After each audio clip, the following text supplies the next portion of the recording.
think I got it. CPAC, CPAC, CPAC.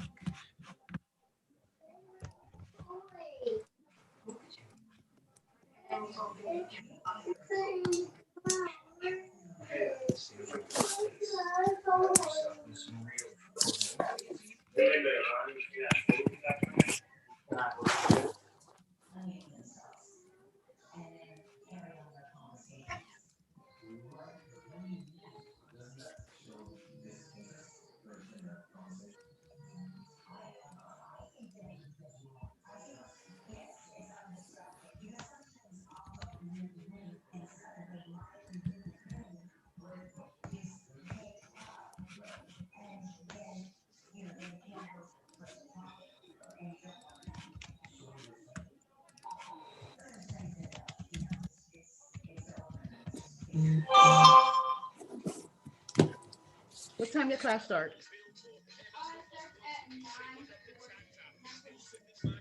Oh.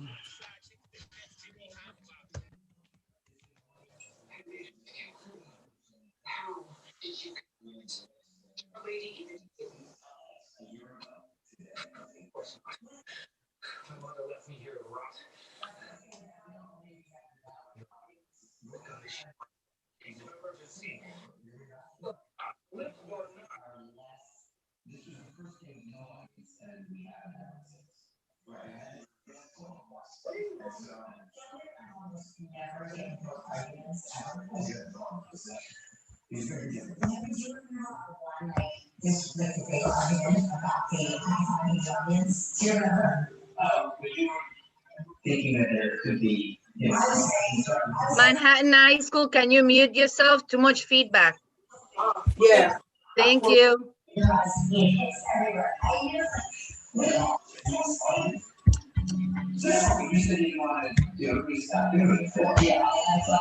My apologies. Thank you. I thought I was muted. Thanks, Lourdes.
Marco, did you receive my text, my message? I did not. You sent me on the chat. On the chat. Oh, hold on. I cannot deal with it. Just give me a minute, Lord. Sorry.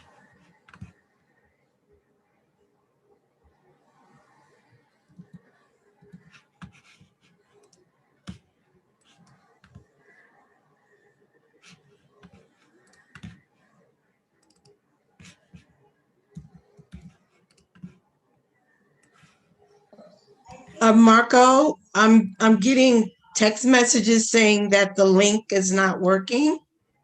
There was no link till 30 seconds ago. Okay. All right. Thank you.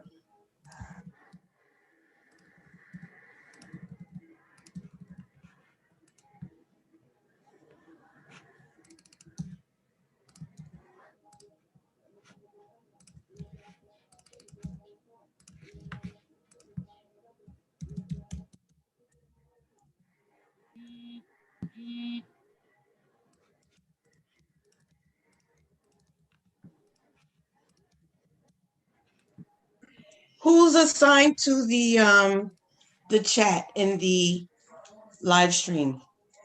Who's assigned to that? Randy and Marie, I believe. Okay, good.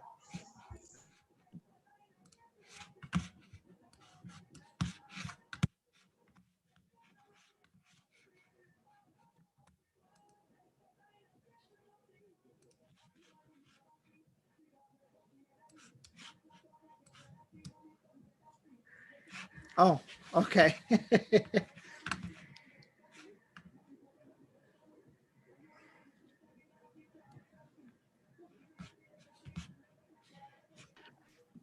The only thing, Marco, on here, wait, is it? I think it's MEI. Let me double check.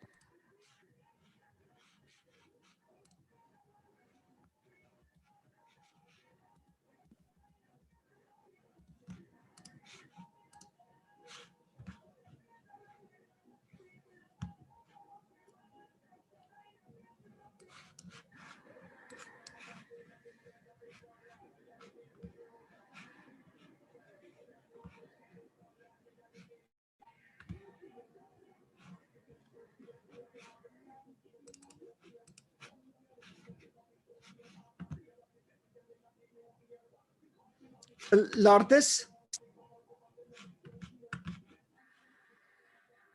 Yes, can you send the proposed changes to the list so that everybody can see them? Because I'm gonna incorporate them, to the but list. everybody should be able to see it to the CPAC mailing list. How do I do that? So by sending, Reply to the email that I sent with the Okay. minutes. got you. A Google group. Just Mhm, yeah, or Google group. I will.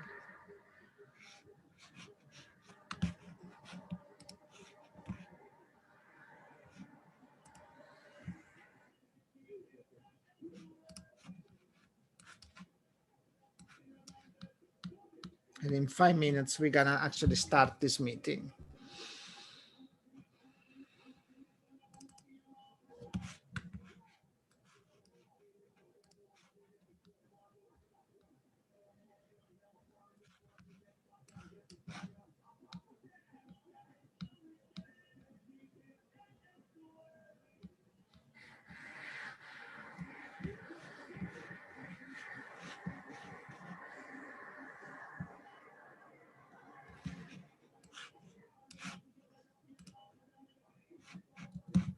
You just send me, Marco, you just send me an email? No. The email that you got with the Uh-huh. minutes was Okay. sent to the Google group. So all Oh, you need just to do is reply reply to to all. all. Reply Right. to, got you. Okay.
So Lourdes, these changes that you have are for the last sentence on Bronx High Schools in the section of Conyers, right? That's on page 3. It says District 8. It shouldn't be District 8, because this District 8 did not ask the Oh. question. Right. It should have been Bronx High Schools. And everything that's bold needed to be stated the way I put it there. And there's some But words hold on a that, second. There is actually, and then there is Bronx High School representative later on. where? On page 5, Hold on. Oh, but no, that's I think that's something else. That's actually with Adrian. That's with Adrian. Yeah, So you're saying exactly. that inside District A, but there was a confusion. It was actually. It was me you. who made that question. Yes, it was not District A. Oh, okay.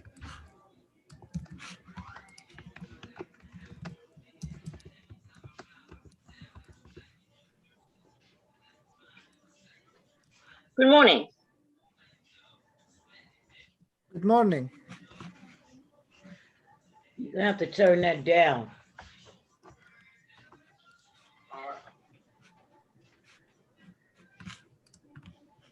Did you change the answer, or the answer is the same as it was? No, everything needs to be changed because there was some words that was misspelled and some statement that was not. Okay.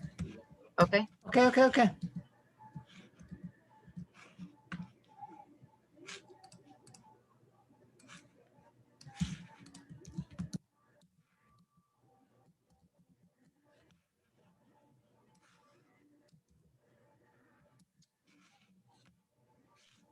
Everything that's bold needs to be fixed.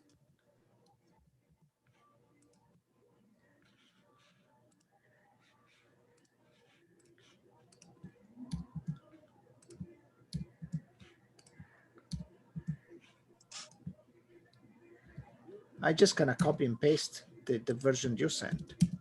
That's why I sent it to you that way. A lot easier. Okay, so that's correct. And later on, I'll share the document. We also, in reality, since we're talking about minutes, we are also missing the time it was adjourned. Anybody knows what time it was adjourned? At 12:20 p.m. Great, thank you.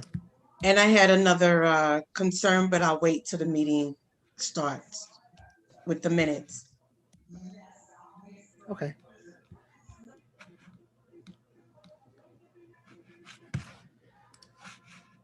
Meeting will actually start in 1 minute.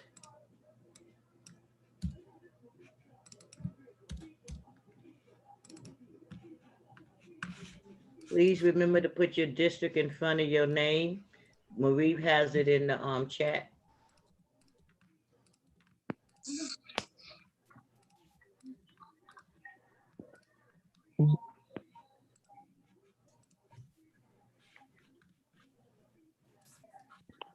Yeah, nouveau superintendent. À plan, il y a ça.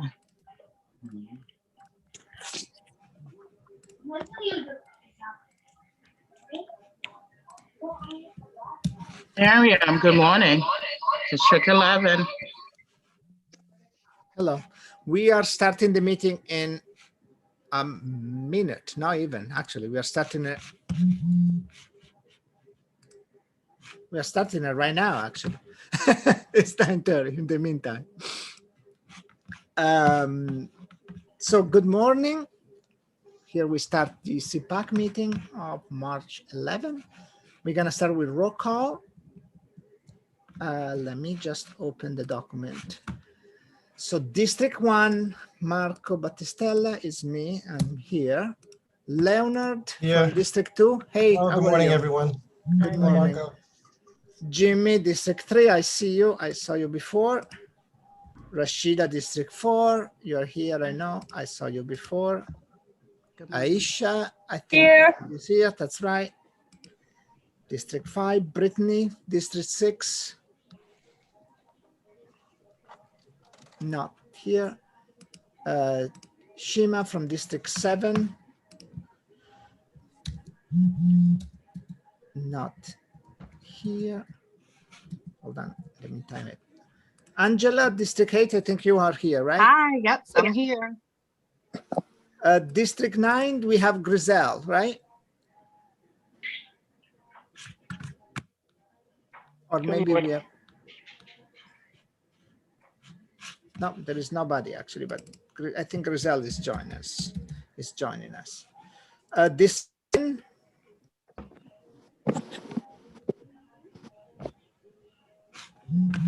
I don't see District 10 here yet. 11, Miriam. Good morning. Good morning. And Doris, District 12, I see you there. I'm here. Celia, 13, I don't think she's here yet. District 4, Maritza. Not yet. Katea, District 15.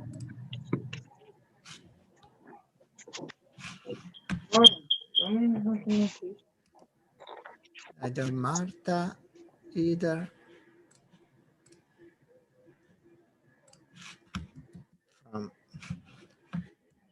District 17, are you here? Yes, good morning. No. Hi, good morning.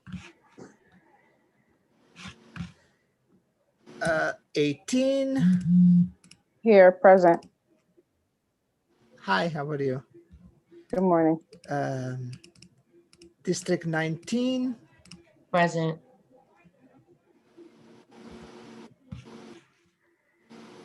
20. Good morning, Marco. Good morning. 21, Randy, I saw you before. Good morning. Sabina, also we saw you before, District Morning. 22. Josh, District 23, I just saw you ago. Howdy. Morning.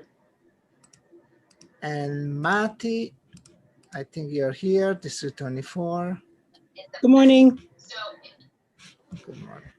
Francis, 25, I see you right there. Cecilia, 20, also, I think you're here. Good morning again. Yeah. Good morning. District 27, I don't see her. 28, Jessica, I know you're here. D29, I see you right there. Present. Hi. District 30 is here? I don't think so. 31, not here. Jazzy, I'm pretty sure you're here. Here, District District 32. 30, I'm here. Good morning, Jazzy's Oh, here. hi, Good how are you morning. doing? Sorry. Andreas, 75, I saw you I'm here. before. I'm here. Brooklyn High School, Cecilia. Good morning, everyone. Good morning. Lourdes, I know you're here. High schools. Jackie, I know you're here. Manhattan High School, Queens, I know you're here. Shirley. And I don't think Staten Island High School is here. No. Okay. And Marie, our parliamentarian, is also here.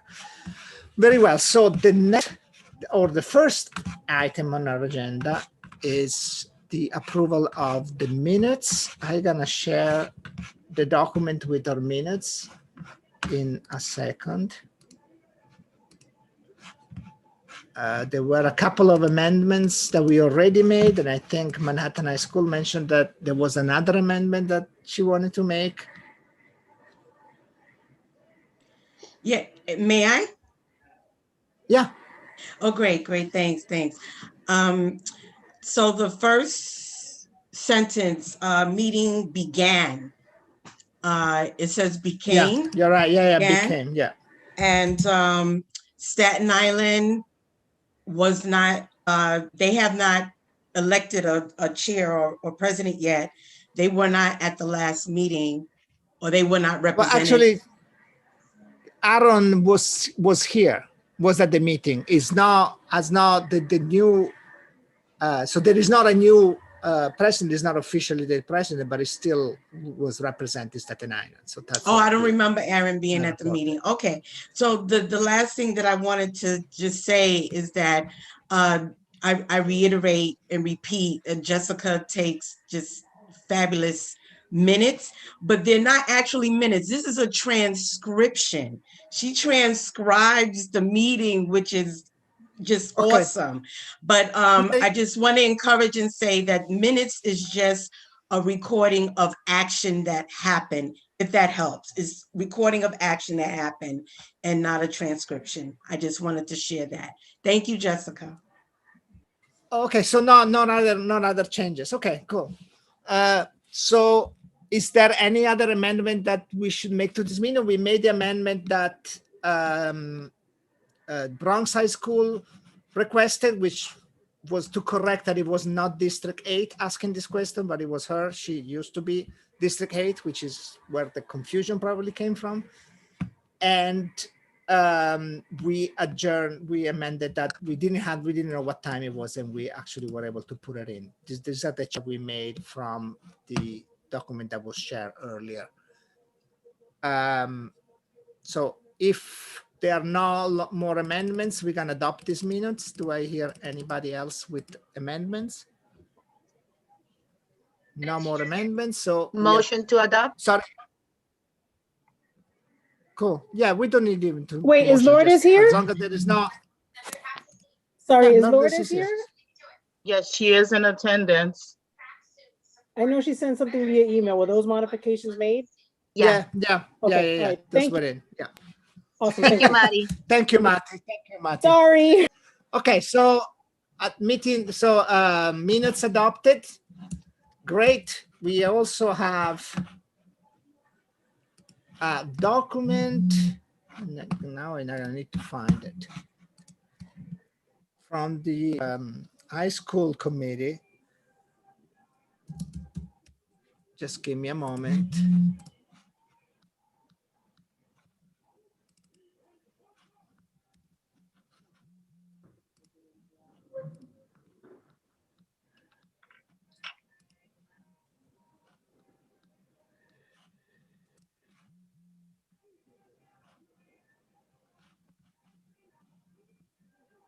That's fine.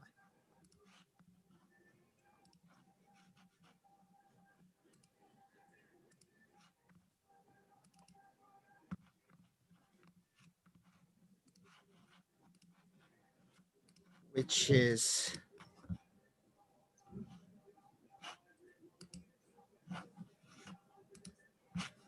I believe this is the document, correct, guys?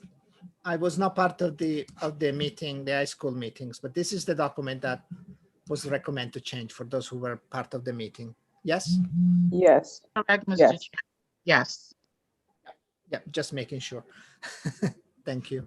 So this document, which was shared with you yesterday, I believe, that's makes a request.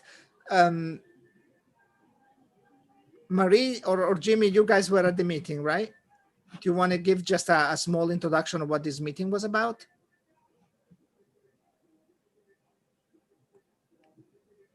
They were discussing the matters of what was taking place during the COVID and what has happened where the children are unable to go back and they want to be able to go back into school. And then they had the extension and they wanted to make sure that all the 12th graders were able to have a chance to graduate with this COVID-19. So that was the purpose of this letter. Right. And so basically allow students that are turning 21 that normally will not be allowed, that will be out of age, to still graduate this year, basically at 22 years old, basically, right? Yes. And the high school That's committee the request. specifically asking to immediately extend the guidance to students, not just with those with disabilities, but those who are turning 21, to give them the chance to graduate. That's the overall with the ask the letter. Great. Okay. So we gonna is there anybody that objects to this document? No. So anybody that would like to abstain on adopting this document? I don't have no Nobody? objection. So we have to motion to accept the letter. Okay, great. Then I Is hear a it a young from motion Jimmy. to accept it? Yeah. Yeah. Any second? I do. Lourdes, Bronx High Schools. All in favor, just say hi. Let's not go through roll call because this is everybody in favor. Aye. Aye. Aye. Aye. Aye. Aye. Abstentions? Fantastic. Oh, Maritza, I think I missed you before in roll call. I see you now. How are you doing? Good, how are you? 13 is here too. Okay, so this document is adopted. Let me just quickly update our attendance.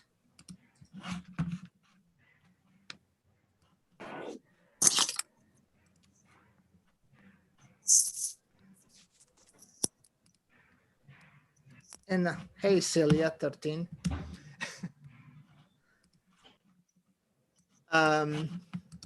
Great. So the next item on our agenda, hold on, I need to open the agenda. The next item on our agenda is we are done with documents approval, right? Yes. So that's the only CPAC business we had. So next on our agenda will be face updates. I don't know if Adrienne is here already. We technically I scheduled her for 9:50, so it's a little bit earlier. We thought it was longer to approve this document.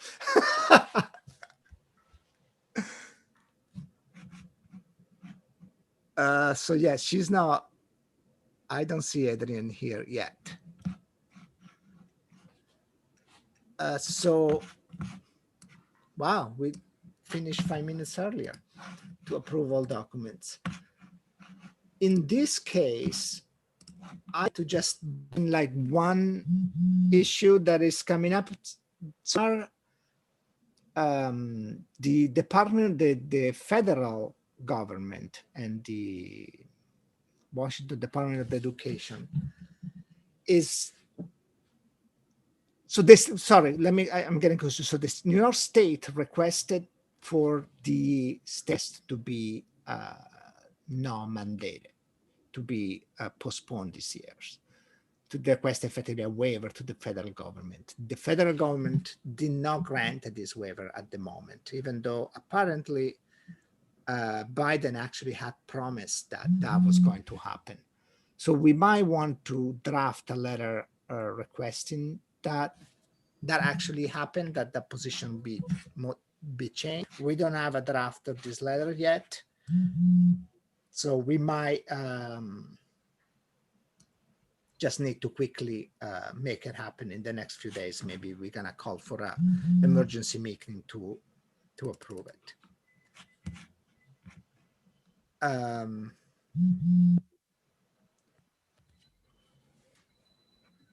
I see Sabina with her hand Marco, we need raised. to do the standing rules that, yes, you forgot Oh, that. that's why we Please, had more Marie. time. So yeah, thank you, Jimmy. Marie.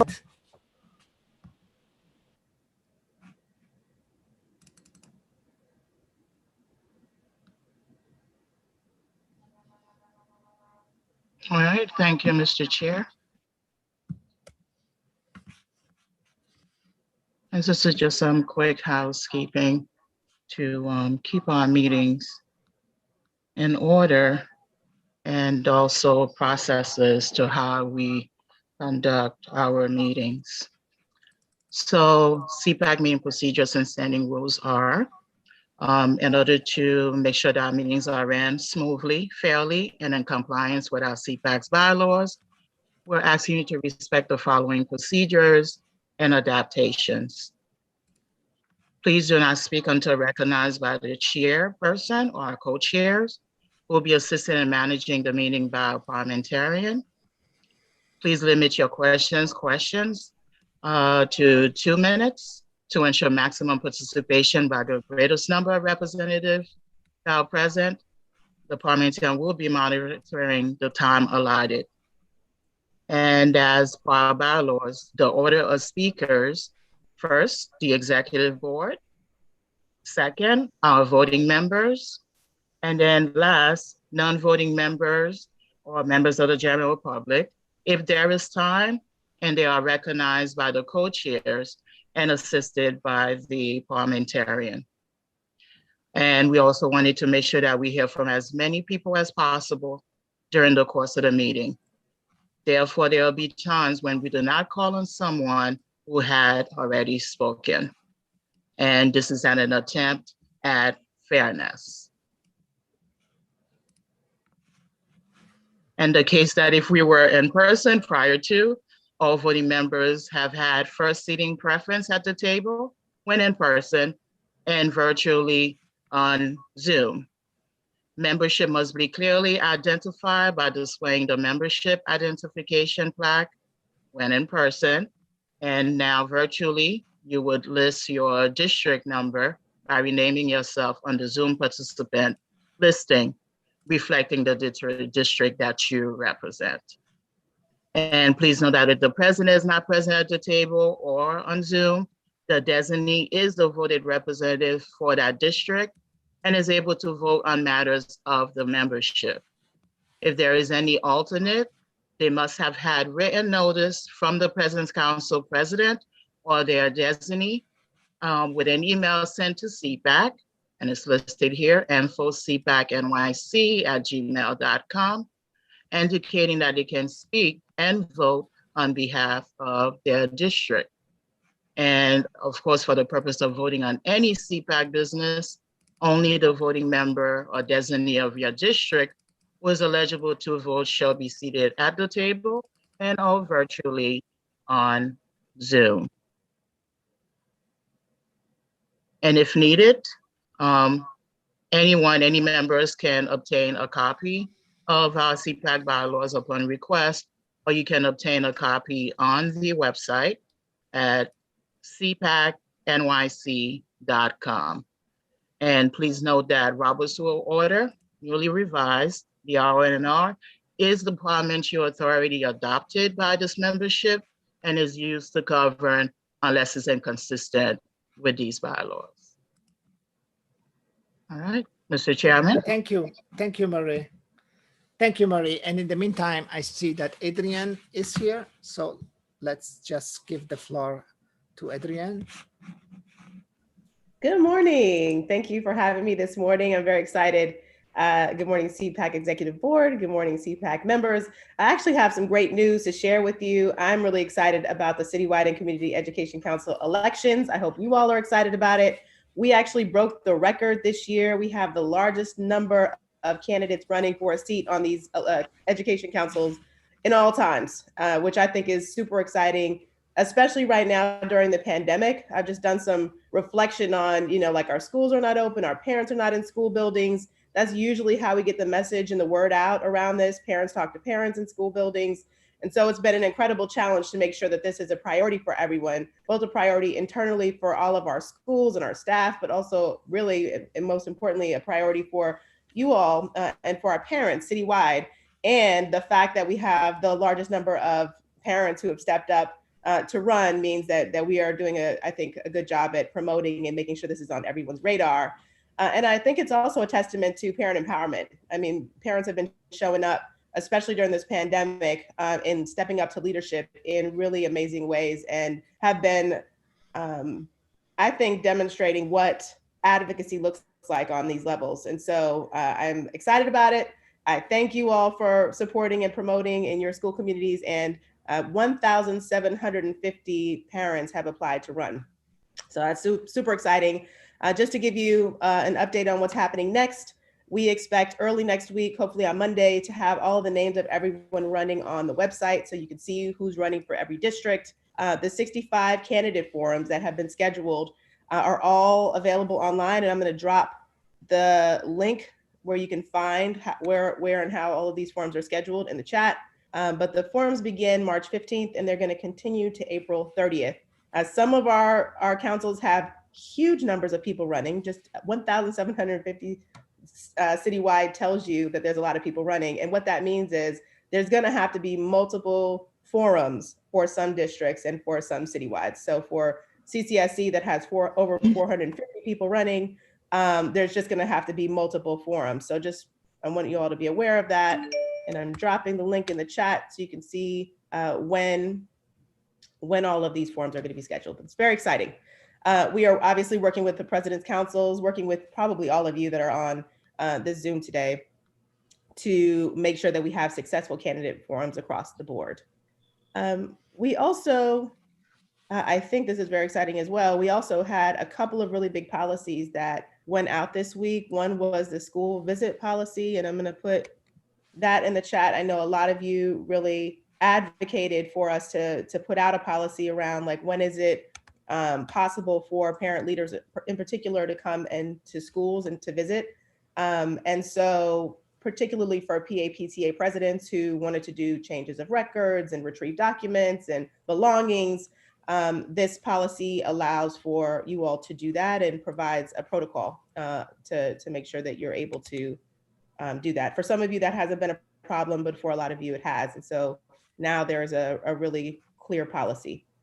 And then the other policy that we were able to put out this week was the Slt Dlt. Oh, Adrian, you know what? I'm sorry. you. I think you mistakenly messages to me directly, not to everybody. Uh-oh.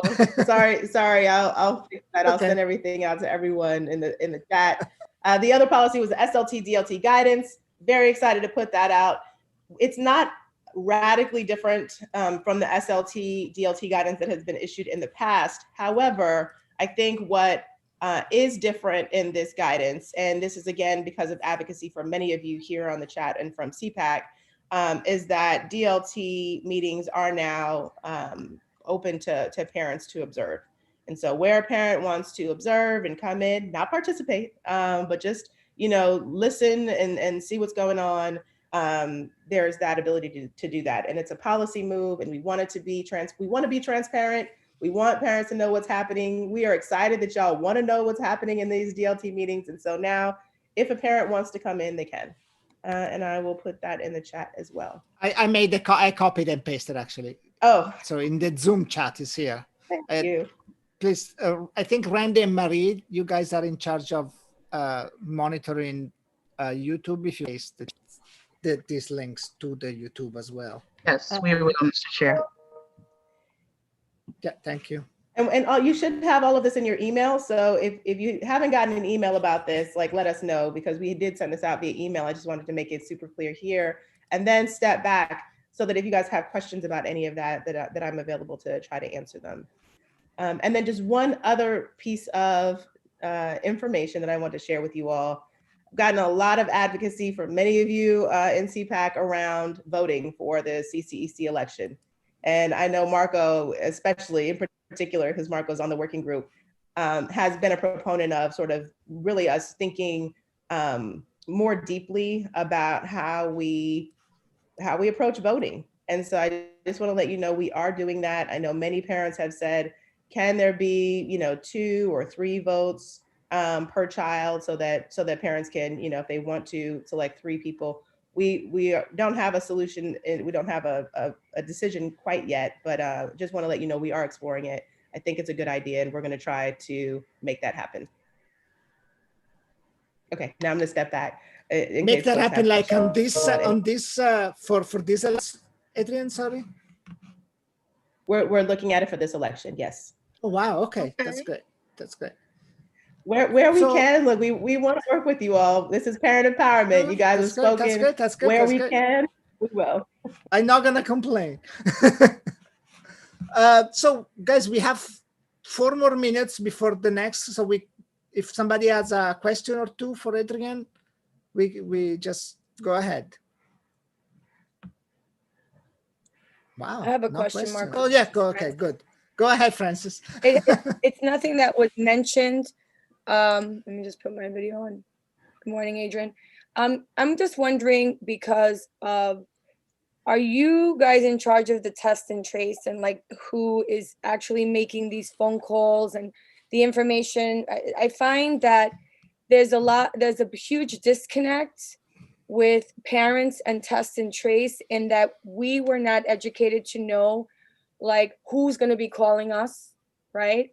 And how do we know it's really test and trace and not someone saying that they're test and trace? I've gotten a few calls myself and they haven't been consistent. They all ask for different information. And I think that when you start calling parents' homes and asking to speak to their children, it becomes a little uncomfortable. And I don't think we have received enough information on who these people are, what to expect when they call, what we're allowed to answer, what they're allowed to ask. And I just feel that, you know, we need more guidance in that. And especially that our homes are being called and threatened to be visited. Well, thank you for that question. This is the first time I've actually gotten a question like that, and it's legitimate, super legitimate. Absolutely, parents should know if you're getting a call from somebody who you don't know. It's not the school principal, it's not the parent coordinator, and they're asking really personal questions. You should be prepared for that. And so we don't. My division doesn't actually oversee the situation room. The situation room is really where all of these different agencies come together and do the collaboration, which is sharing of information, sharing parents' information with test and trace so that they can go out and conduct the investigations. But we can certainly make sure that there's somebody from the situation room who has oversight there, that person comes, that someone comes to speak to you all so that you can ask these kinds of questions and lift it up. I've actually never heard this particular question, and I don't know if anyone's given, like, it's a great question. I'm not sure if anyone in the situation room has really thought through, you know, how to prepare parents and how to make sure that when test and trace is making those calls that they're sensitive to that. And I can imagine that it might be, you know, a little bit disarming to have a call from a stranger where they're then asking really personal questions and you not knowing where the boundaries are, or even whether this person is actually a legitimate official. So I will follow up, and then I know CPAC, you guys have a pretty stacked calendar for the night. You guys are super organized. Hats off, kudos to this executive board. You're organized. You've got speakers lined up, I think, for the next couple of meetings. The chief academic officer is coming. I think another DC is coming. But I would love to make sure that there's somebody from the situation room here, like, to answer those questions, and we can certainly make someone available. We can make that happen. Yeah, we can. Thank you. Great. So in 1 minute, Sabina or Griselle, we have 1 more minute with Adrian. It's just a quick, sorry, it's just a quick question. I know that for the SLT and DLT stuff was sent out on that you said it was sent out, but my problem is, will schools actually send this out, right? Because there are some schools where they don't receive any of the DLT information to, you know, for parents to be observers. And so, you know, how can we assure that schools are actually sending this out? Like, is there, I don't know, is there a way or something? I just want all parents to be included when it comes to their school community. And so that's just one of my big things. Thank you. Excellent question. That's always the challenge, right? We put out the policy, and then how do we make sure it actually gets into the hands of the parents? So what we started with were messages in P Digest and the Field Digest, which is like direct messaging to principals and to FLC and FSCs. What we will do at the end of week with the email that we send out is include this.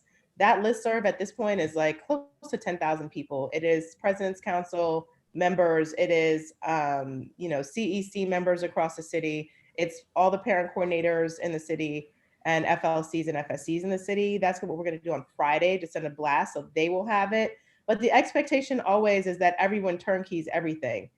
Our expectation is that the parent coordinators who get the information from us, that they send it out and share it with their school communities. And the same with everyone here with CPAC, that when you guys get information and news, that you're sort of like sharing it with your listservs, your distribution lists, and CECs as well.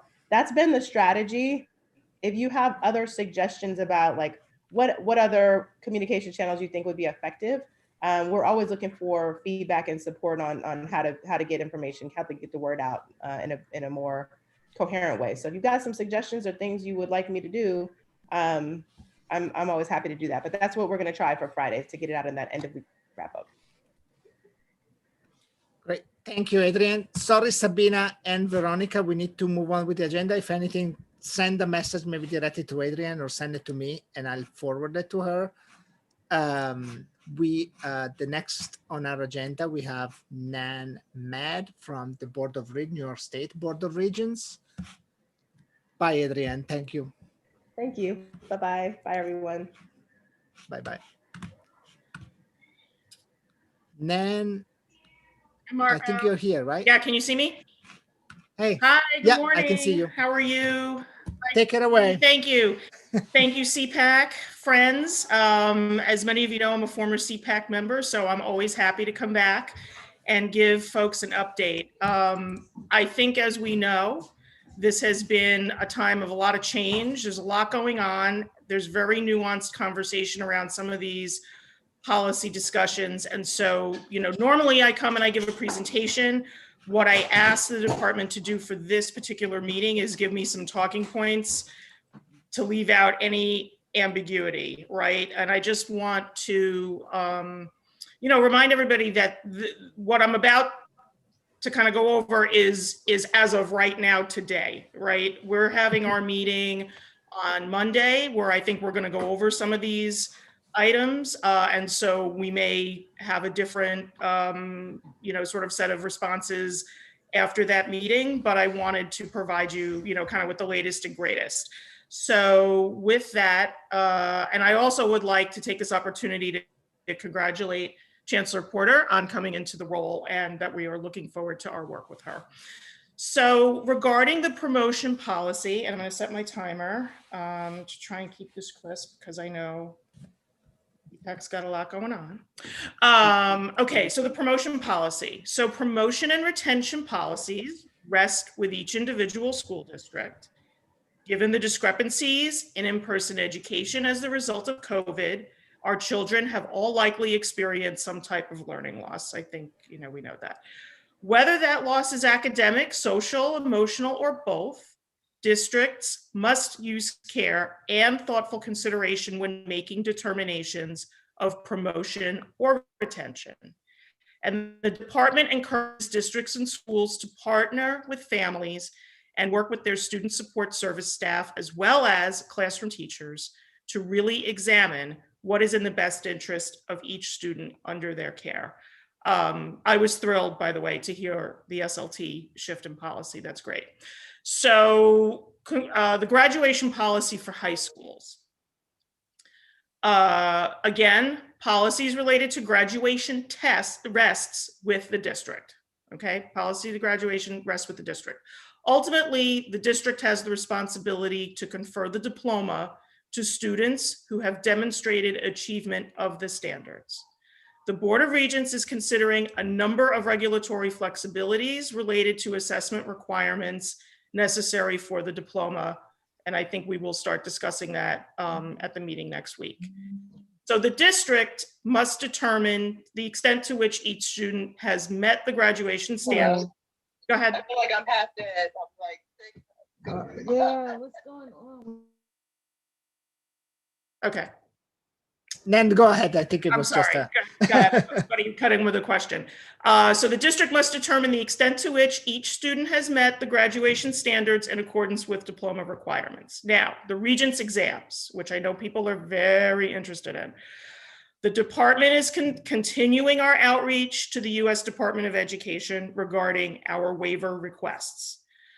Absent further approval of our waiver request, we would only administer those exams that are required under ESSA, which would include ELA, Algebra 1, Living Environment, and Earth Science, the written part only of that last exam. The Regents exams must be administered in person and cannot be administered via computer or in a remote setting. Districts are not expected to bring students who are fully remote into school for the sole purpose of taking a state test. As always, the health and safety of our students and teachers must remain the utmost priority. Schools are asked to administer any exams offered to the best of their ability to the extent to which they can be administered safely. Okay, assessments, in-person and remote. So regarding our public comment, I think, as you know, we started talking about this last month. So the department, based on public comment, submitted 2 federal waiver requests related to the state assessments and the accountability requirements, the CSI, TSI designation requirements. So the waiver request addresses the unique circumstances caused by the ongoing pandemic. The first request seeks to waive state testing requirements at the elementary, middle, and high school levels. This waiver, if granted, would also allow the department to administer the New York State English as a second language achievement test, the NYSA/SLAT, only to those English language learners who may safely participate. Okay. The second waiver request seeks to eliminate the requirement to assign a level 1 to 4 to each accountability subgroup for each indicator for which a school or district is accountable, or identify schools for improvement in the fall of 21 based on the 2021 school year results. Separate from the waiver, State Ed will seek an amendment to New York's approved ESSA plan that would allow schools that are currently identified for improvement but have made progress to be able to exit or make movements to exit that designation. Okay. The US Department of Education sent us a letter last month that it will not grant a blanket waiver for state assessments. We're disappointed by this decision. However, we are examining all possible options. So the Department of Ed the US Department of Ed made the right call in affirming that no child should be made to come to school to take a state assessment. And they agreed to uncouple state assessments from ESSA accountability requirements. The department will propose, State Ed will propose, a series of regulatory amendments at the March Board of Regents meeting so that Regents exams would not be required to meet graduation requirements. And we'll also discuss whether we will cancel any Regents exam that is not required by the US Department of Education. Guidance concerning this flexibility as it pertains to each state assessment will be provided in communications that we will email to school administrators later in the month. If the assessments must be administered in June of 2021, only the Regents exams that would be administered in June are the Regents exams in Algebra 1, the ELA, Living Environment, and Physical Setting/Earth Science. However, we continue to advocate with the US Department of Education regarding this matter to find a path forward that is best for the health and safety of all New York's children. So I'm going to stop there. I know I have a little more time. I have some information regarding Title I, and it's actually quite lengthy. So I wanted to pause, Jimmy and Marco, to see, what you wanted to go through. Do you want me to go through the Title I stuff, or do you want to do Q&A on what I just talked about? Yeah, I think it's easier if we take one argument, one subject at a time. So, and I see there were a couple of questions posted in the chat. So let's get questions and then we move to the next item. Then we can do Title I. Yeah. Okay.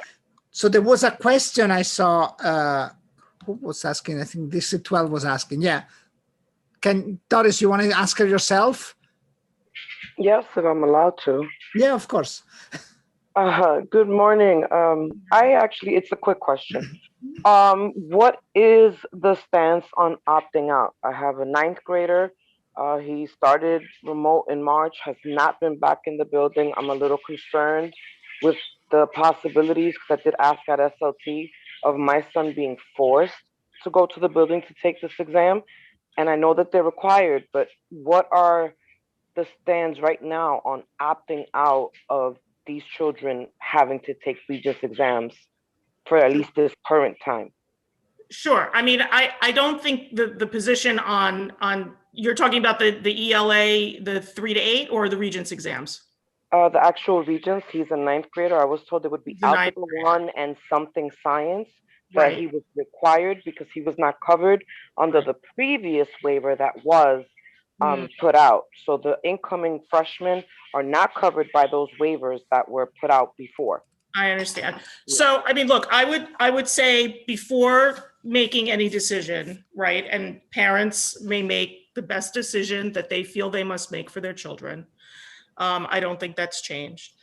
Wait until after we've had the March meeting, which is Monday the 15th, and we will have more clarity on what exactly is going to happen with the Regents exams.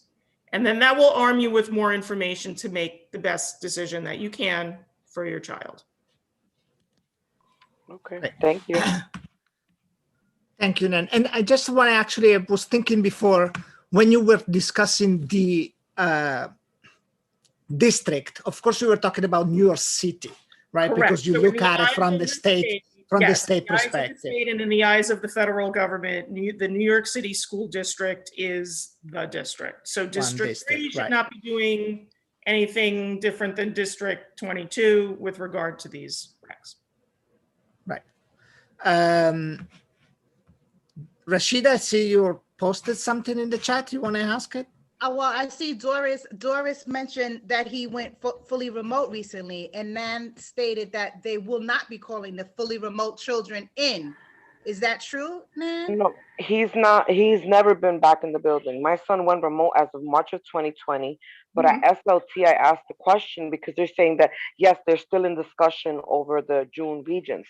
The principal said, no one has ever opted out of Regents exams, and those exams are in person.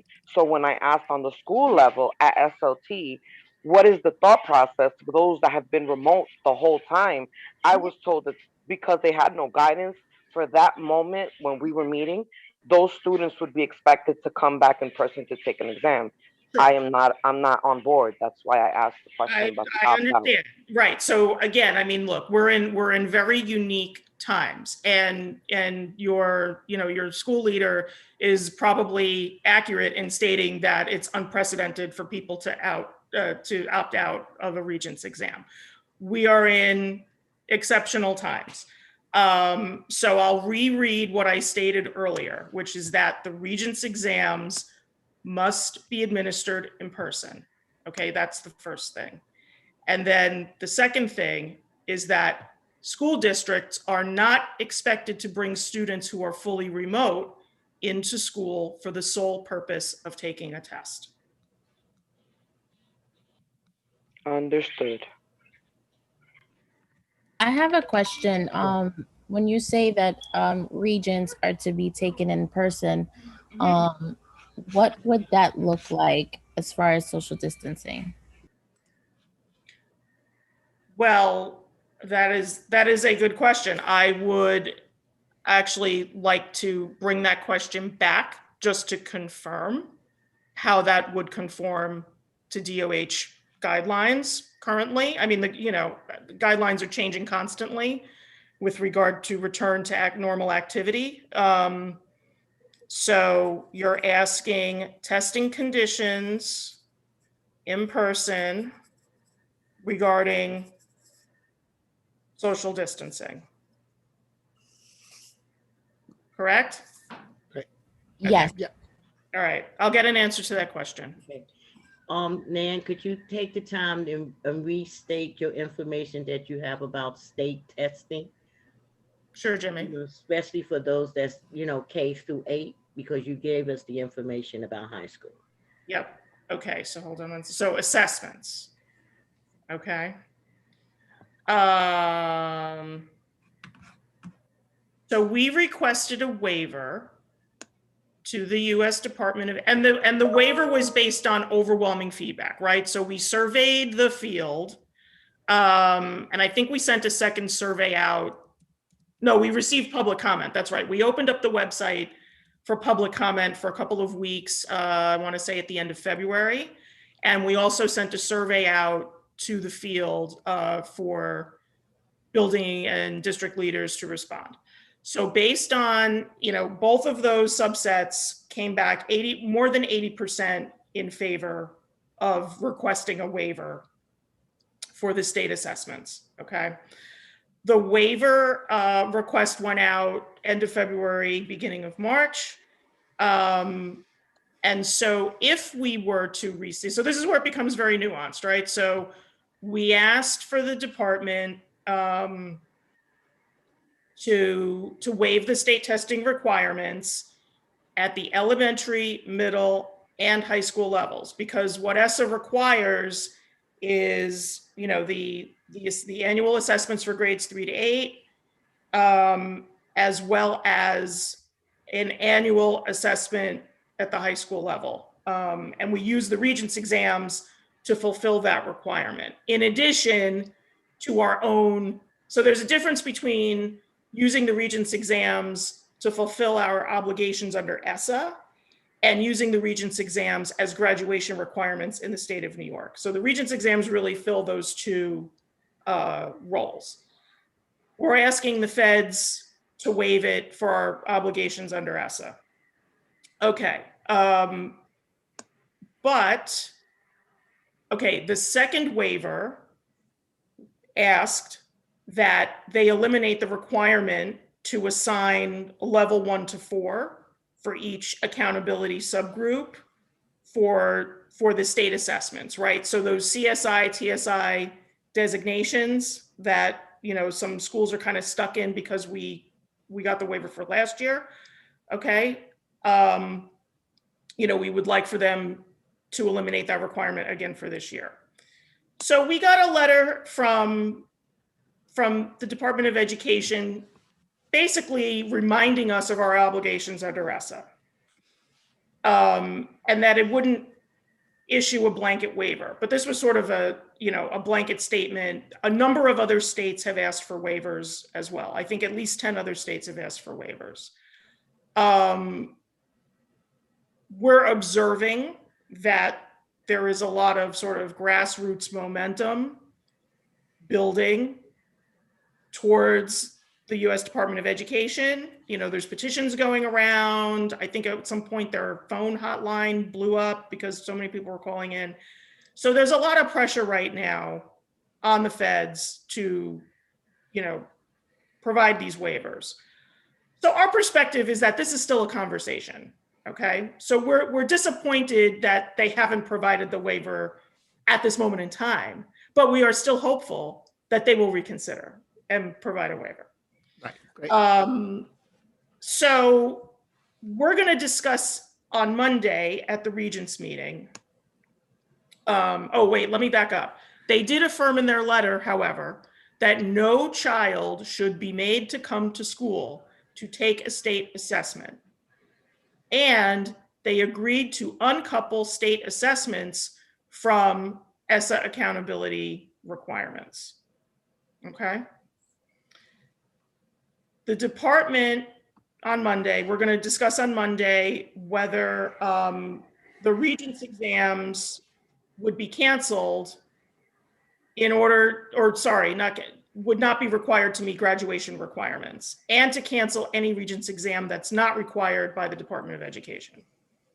Okay, so we're still, you know, all of that to say the Regents exams that we are focused on in terms of what may happen are Algebra 1, English Language Arts, Living Environment, and Physical Setting, Earth Science.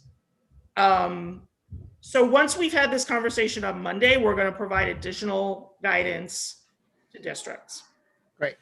Thank you. And so there are 2 hands up. We should just keep it to these 2 hands and then move to the next topic. Otherwise, we're not going to have enough time for both. Friends, go ahead.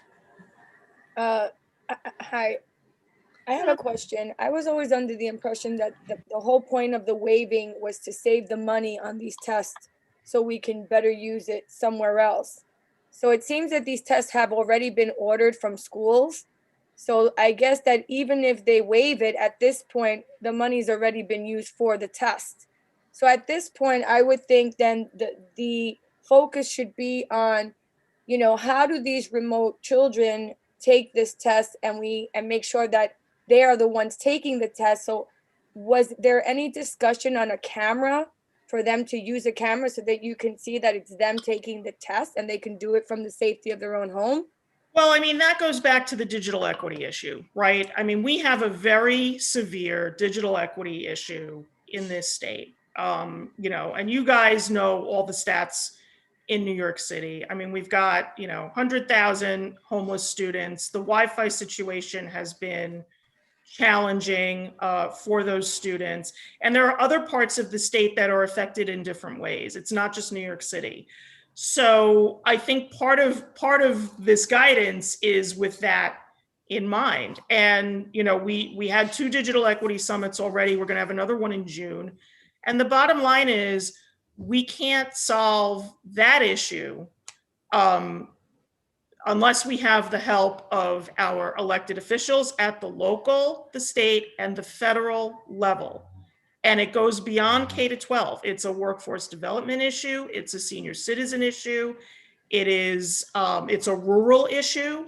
It's not just an urban issue. And it's, you know, it's not just a downstate issue. It's also an upstate issue. So I think that's, you know, so your point is well taken. But I think, you know, there are students who will not have access to devices. There's students who right now, as we're sitting, do not have access to devices.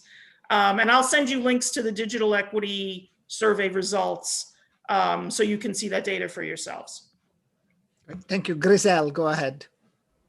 So being that you had stated that students were not going to be, I hate the word forced, but forced to be taking the test, then that'll mean that for those parents that have their child remote, they won't take a test. So I think I agree with Frances when she said it was a waste of money. The other thing is there a way that principals can even like provide some type of accommodation where if, let's say, if they do go forth with the test, like, you know what I mean? I don't know. It's a little frustrating. It's a bit inequitable. So what I'm hearing is that, you know, we've got some parents who want their kids to take the test anyway, even though they're remote. And so what's the best way to do that? That's a great question that I can't answer right now, except to go back to what I said earlier, which is that the tests have to be administered in person. And that's the best answer that I have right now. I think if you're, you know, I think if you're interested in having your child participate in the exam a different way, you know, that's something for you to take on with your CPAC hat. Yeah, because I just think that it's a little bit, I don't want to, it's not fair in the sense of like half of our students they're not on their levels, right? So it's just a little difficult. I don't know. I wish there was a better way for these kids, to be honest. Sorry. Sure. Yeah. Sure. So thank you. And let's move on to the second subject. Otherwise, we're not able to Absolutely. to cover it. Okay. All right. So wait, do you still want me to take a few minutes to talk about Title I? Yes. Yeah. Okay. All right. This is a little long. I just want to warn everyone. Okay, just warning you then. Yes. Misha Porter is supposed to arrive at 10. So 10:30? first of all, you get to say hi to her directly. But let's see if we can keep it in 5 minutes. Sorry, we went over time on the first subject and we might not be able to have enough for the second one. I understand. Okay. So we'll call you back. Okay. So, I mean, look, I'm going to skip the paragraph that says Title I funds must be used to provide all children significant opportunities. We all know the purpose of Title I. This crowd I know knows the purpose of Title I, right? Now, so the New York City DOE sets the poverty thresholds by borough based on free lunch data from SNAP and Medicaid to determine which schools are eligible for Title I funds. So in general, schools that have a poverty rate below the following thresholds will be considered non-Title I for the 2021 school year. So the thresholds are Manhattan, 59.18%. The Bronx, Brooklyn, and Queens, 60%. And Staten Island, 53.15%. Okay, so this is, I think, the part you guys are probably most interested in. So if an ELA receives a Title I allocation greater than $500,000, the ELA must reserve at least 1% of its Title I allocation to help schools carry out the parent and family engagement activities. This provision does not limit LEAs from reserving more than 1%. Not less than 90% of the funds reserved must be distributed to schools served under Title I, Part A, with priority given to high-need schools. Parents and family members of children receiving Title I services must be involved meaningfully in the decisions about how these funds are reserved and allotted for parent involvement activities. Chancellor's Regulation A655 requires SLTs to consult with Title I parent representatives regarding the Title I program and use of funds. Each Title I school must jointly develop a parent and family engagement policy that describes how the school will carry out the parent and family engagement requirements aligned with school student achievement goals, including the development of a school parent compact within the comprehensive education plan. Expenditures made within parent and family engagement funding must closely align with those detailed jointly in the parent and family engagement policy. And due to COVID and for fiscal year 21 only, schools that are eligible to receive an allocation for parent and family engagement will receive an increased allocation of Title I parent and family engagement funding based on the balance of their uncommitted fiscal year 2020 funds for use in 2021. And of course, use of the funds is restricted to parent and family engagement. This funding will not be available in fiscal year 2022. And finally, parent and family engagement funds must be scheduled and expended exclusively for parent education services.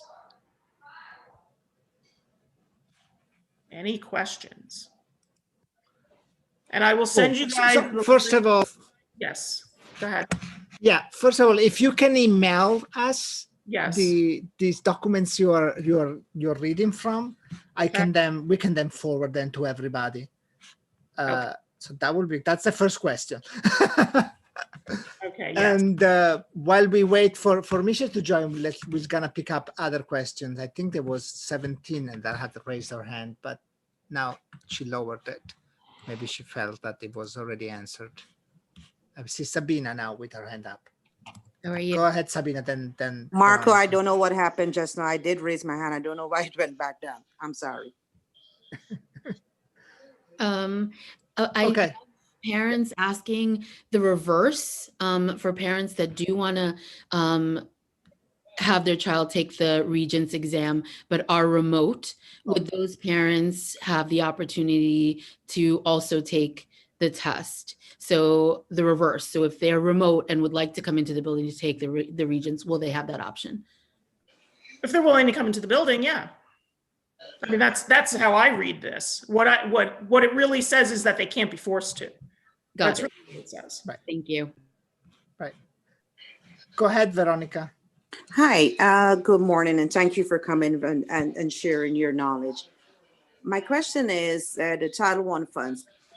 Is there any way that you can elaborate a little more? Who spends that money? I mean, I have a clear something, or my question should basically be if the principal wants to be in control of it and tell you what they want to do and what they don't want to do and not having the parents engage into it, what is our next step as the parent leaders? Because I'm letting you know, I'm from District 17, and this is the challenge we have in a lot of schools. The principal wants to decide what they want to do with the money, not having that engagement with parents. So how do we move forward in a situation like this? Thank you. Well, is there, I mean, I guess the first question is whether there's a functioning SLT within the building. And that should be the case regardless of whether the school's receiving Title I funds or not, right? There should be an functioning SLT.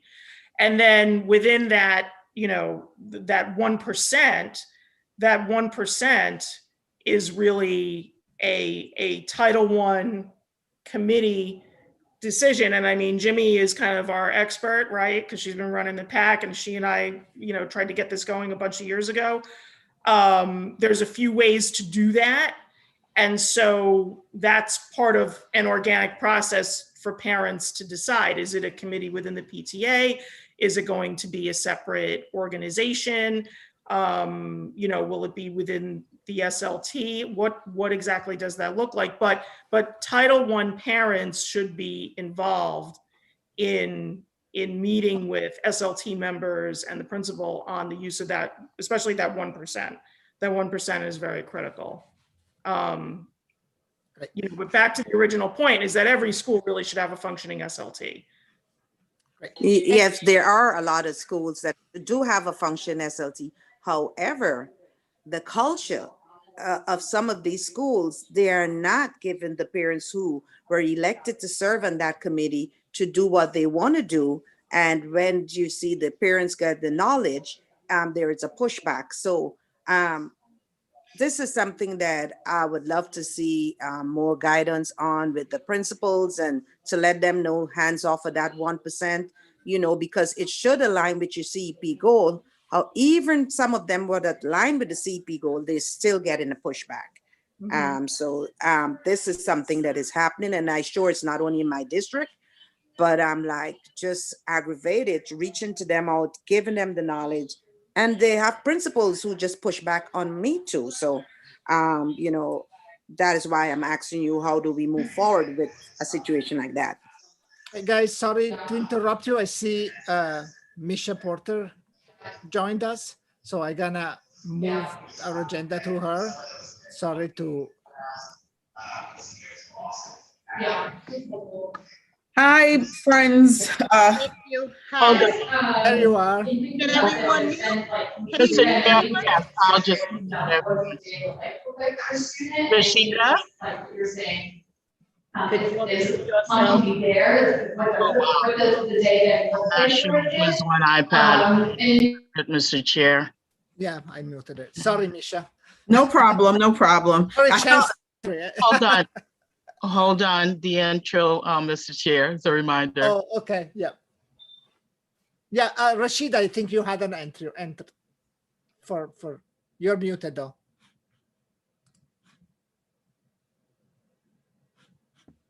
Am I unmuted? Now you are. Oh, because you muted everyone. Good. Yeah, okay. Sorry, there was noise coming. It is our pleasure to introduce the next speaker. In 2021, we are still making history. We are breaking barriers and rewriting the narrative around who our leaders are. As we just celebrated Black History Month in February and are now celebrating Women's History Month in March, we are so proud and honored to introduce to you the first Black woman to hold the highest position in the largest school system in this country. She is a New Yorker through and through, and a product of the New York City public school system herself, with 20 years experience working and advancing her way through the DOE school system as a teacher, principal, superintendent, and executive superintendent for the Bronx. She's known for her Bronx strong catchphrase. And we're here to now add NYC DOE strong to that. It brings us great pleasure to add the newest title to Misha Ross Porter, our NYC DOE Chancellor. We would like to welcome you to the first of many CPAC meetings and look forward to working with you in an advisory and collaborative capacity. And we just want you to know that we will always have your back and support you, because your success is our children's success. Welcome, Chancellor Porter, the floor is yours. Thank you, thank you. Rashida, can you just walk around with me and like introduce me in the supermarket, in the bodega, in Target, like everywhere, just introduce me everywhere. I am so deeply honored to take on this role, and you know, for so many reasons. You know, like everyone knows me. I see all my Bronx friends on here, and Marco and I worked on the school diversity advisory group together. You know, and I know people, you know, really see me as the Bronx, but what you will know about me is that I am a rooter, and wherever I am, I dig in my roots. And so, like Rashida said, from Bronx strong to New York City strong, I really look forward to leaning into those structures that exist in our system to really help move the system forward. And so what I've been saying, my priority, I have 3 priorities that are one, and that is to open high schools up. And I'm excited that I got to make that announcement this week. Open an amazing summer that really addresses where our students are now and is different from anything they've experienced in the past, and open up our new school year. And it should not be how do we get back to normal? It should be what our new normal becomes and how we've leveraged all that we've learned in this pandemic to bring students back safely, to bring students back leveraging the technology tools that we've adapted, to bring students back into schools where they see themselves in their curriculum, to bring students back to schools that acknowledge the trauma that not only they have been through, but that we all have been through, teachers, principals, right? Like our whole school system. But more importantly, a school system that really leans in and, you know, really partners with families. I was disheartened by the conversation that I entered into, you know, and that speaks to the work that we have to do as a system to really see parents as true partners.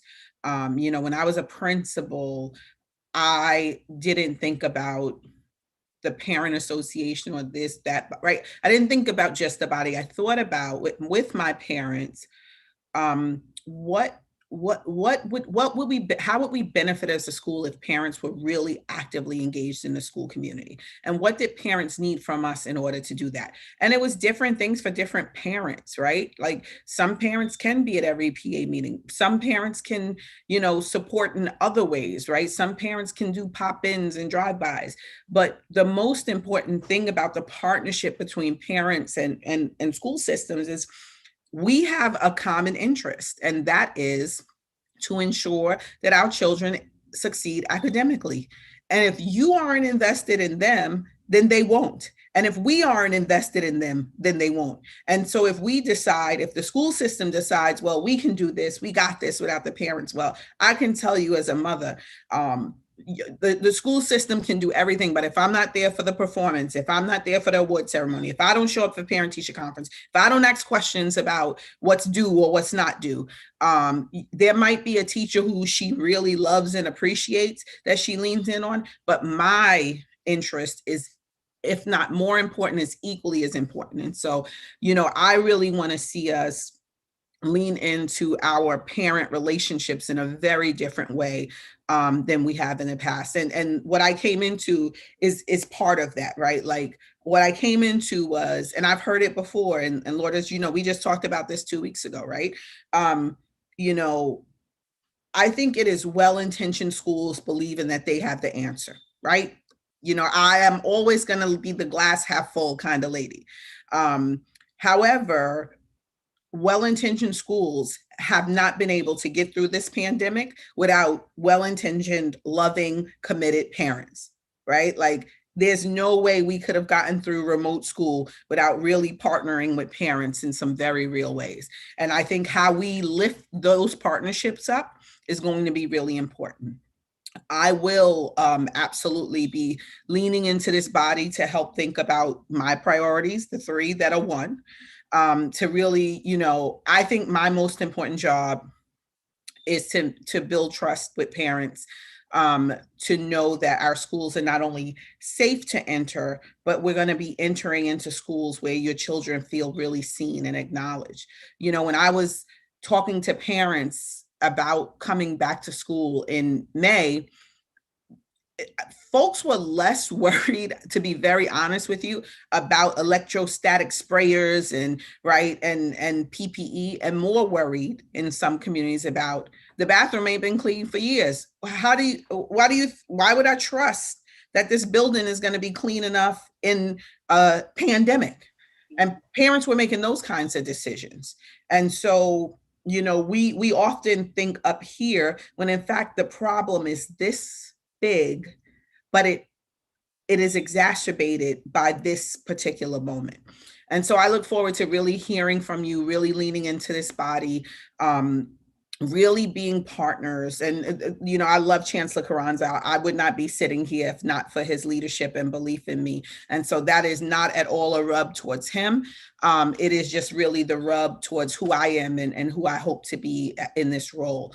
And so with that, I'd love to hear, what would you like from me as I enter this role? What worked really well in the past, and what do you need more of, less of? I know communication is the top priority. It is my top priority.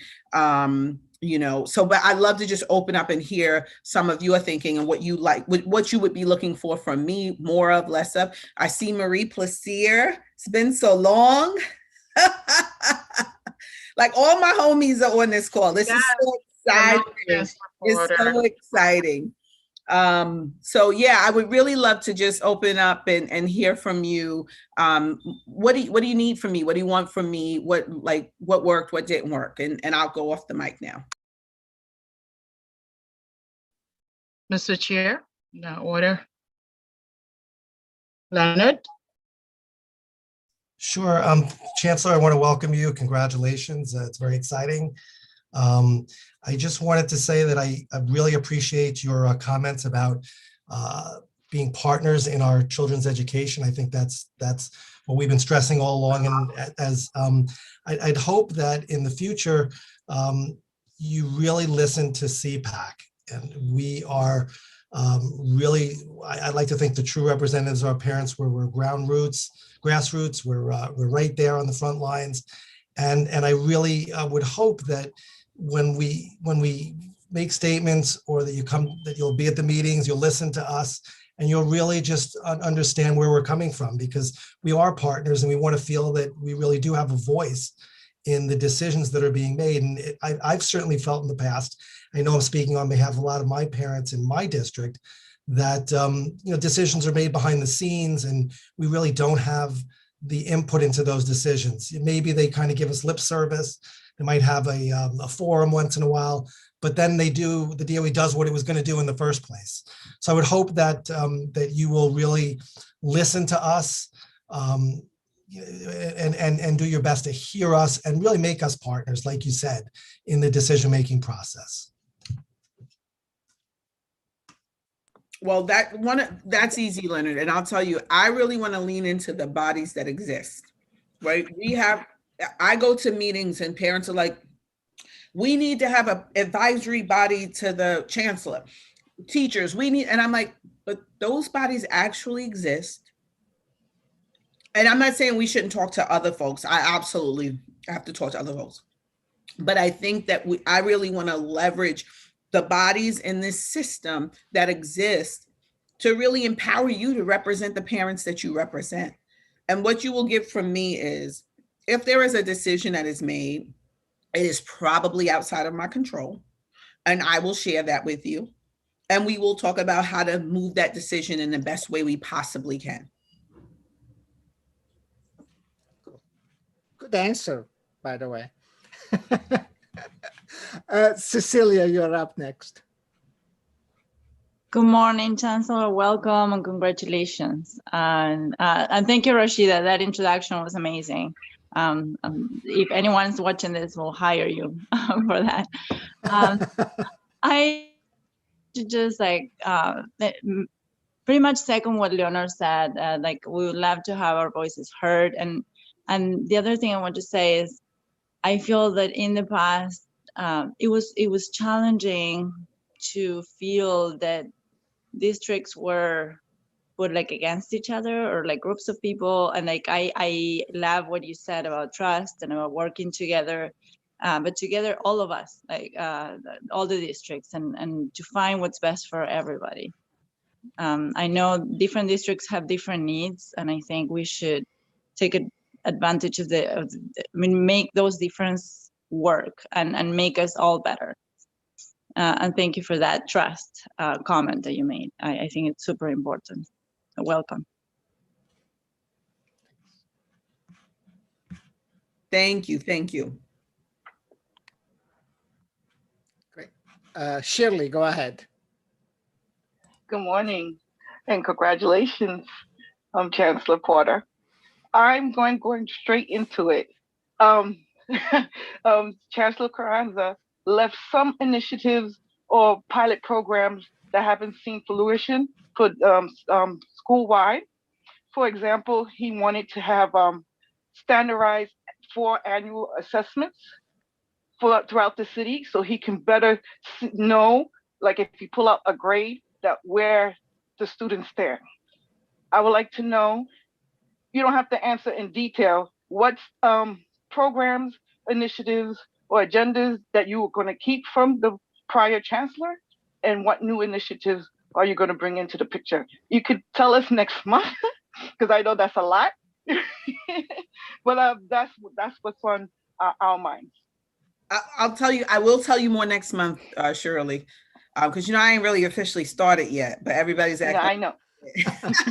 But I will tell you this, I really respect the groundwork that Chancellor Carranza laid, and I plan to build on it. I am focusing really tightly in on getting our schools open and everything that we need to do in service of that. We are definitely going to be doing some assessment of where our students are academically. We need to do that so we have a picture of what they need coming back, both in summer and into our next school year. But I definitely more to come, but just like immediately I'm focusing on our openings. And I'm focusing on, I know that this is a hot topic, coming up with, not coming up with, but like gifted and talented, which is top of mind for many people. So that is top of mind for me. And then, more to come, but that is where my interests are right now, is really, wrapping myself around that the gifted and talented conversations that need to be had as we move towards what that looks like for our system, and really leaning into conversations about opening. Awesome. Thank you very much. Veronica, go ahead. Thank you. Welcome, Chancellor Porter. Awesome. It's about time now women rock, and I know we will rock. So I thank you, even to consider taking this position. We thank you. My question is, what would you put in place for the trust? Because many times parents speak up at their schools, and then the repercussion come from the principals or staff against the kids. What would you put in place for that? And because of that, a lot of parents will step back, and we don't get the involvement that we need, because when there are parents that is vocal, some principals like it, but then sometimes, because I can speak about that, speaking up for my kids, and then there was a lot pushback on them, and they weren't able to get where the other kids get stuff, they weren't able to get it. So I heard you talk about trust. What would you put into place for that? So, I want to know about that. Like, I'm from the Bronx, and I don't know if y'all know the Bronx PAC, but they loud and they're boisterous, and they are, right? I think that, if this was Scarsdale, we'd be listening, right? And so why shouldn't we listen? I think that we have to just really change the narrative around, who works for who. And I have always said that I work in service of this system. I work for the families and parents of New York City. And I think that has to be the approach that all of our leaders take. We have to listen to our families. And, it will never sit well with me if someone has a conversation and it turns into, you know, punitive actions against a student, right? Like, we have to have hard conversations sometimes, and sometimes we don't want to hear it. I'm just going to be honest. I was a principal, and sometimes I'm just tired, and it's just the last thing I want to hear. But like, we have a responsibility to regroup from that tired and really address the concerns coming from our families. And so, you know, that is just unacceptable to me. And I think as a system, we have to understand that we work in service of families and students and not the other way around, right? You are not in service and beholding to us. We are in service and beholding to you. And you are trusting us with your most precious gift. And so we have to honor that. Thank you. Cecilia, go ahead. Marco, me? Yep. Yes, sorry, they are allowed to Cecilia. Thank you, thank you. Yeah, go ahead. Welcome, Chancellor Porter. Congratulations. Woman rock. And I agree with the other Cecilia that Rashida, if I run for anything, I want you to introduce me. Okay. So I just want to comment that at times, and a lot of times, the communication coming from DOE is not that timely. That includes any information about a program, training, meetings, workshops. And it's not just from the central level, it's also from the district level. Or I don't know what they call regional, especially on the high school level, because they're not by district. It's just, we have parent leaders and we all work, we have all other types of commitments. I have a full-time job. My calendar at times has 4 meetings happening at the same time. So we need to prioritize, and getting the information early would be great. The idea of having these workshops training is to have people to attend. And if we could plan earlier, then we know our commitments. So I'm hoping that moving forward is going to be better. Thank you. Definitely. Communication is like top of list for me. So. Thank you. Sabine, go ahead. Hi, welcome. I really look forward to getting to know you and working with you. And you've touched on this already, but you know, really when we talk about the success of schools, that it's not just a blanketed statement, but really a deep dive into what each school and each district and each community needs. Because it really is, if school A says they need air conditioners and school B says they need heaters, giving us all refrigerators and calling it equity, it doesn't help. And so really listening and hearing what schools need, and making a difference so that we really could rise up and every school is successful. And we don't have like, why are these schools failing? No, they're not failing, they're rising up. And that's what I really look forward to seeing and hearing, and helping move forward with. Thank you. Thank you. And definitely look forward to working together towards schools rising. Yes. Right. Maritza, go ahead. Hi, good morning. And what is it morning yet? I don't even know, but I mean, is it still morning? Still morning.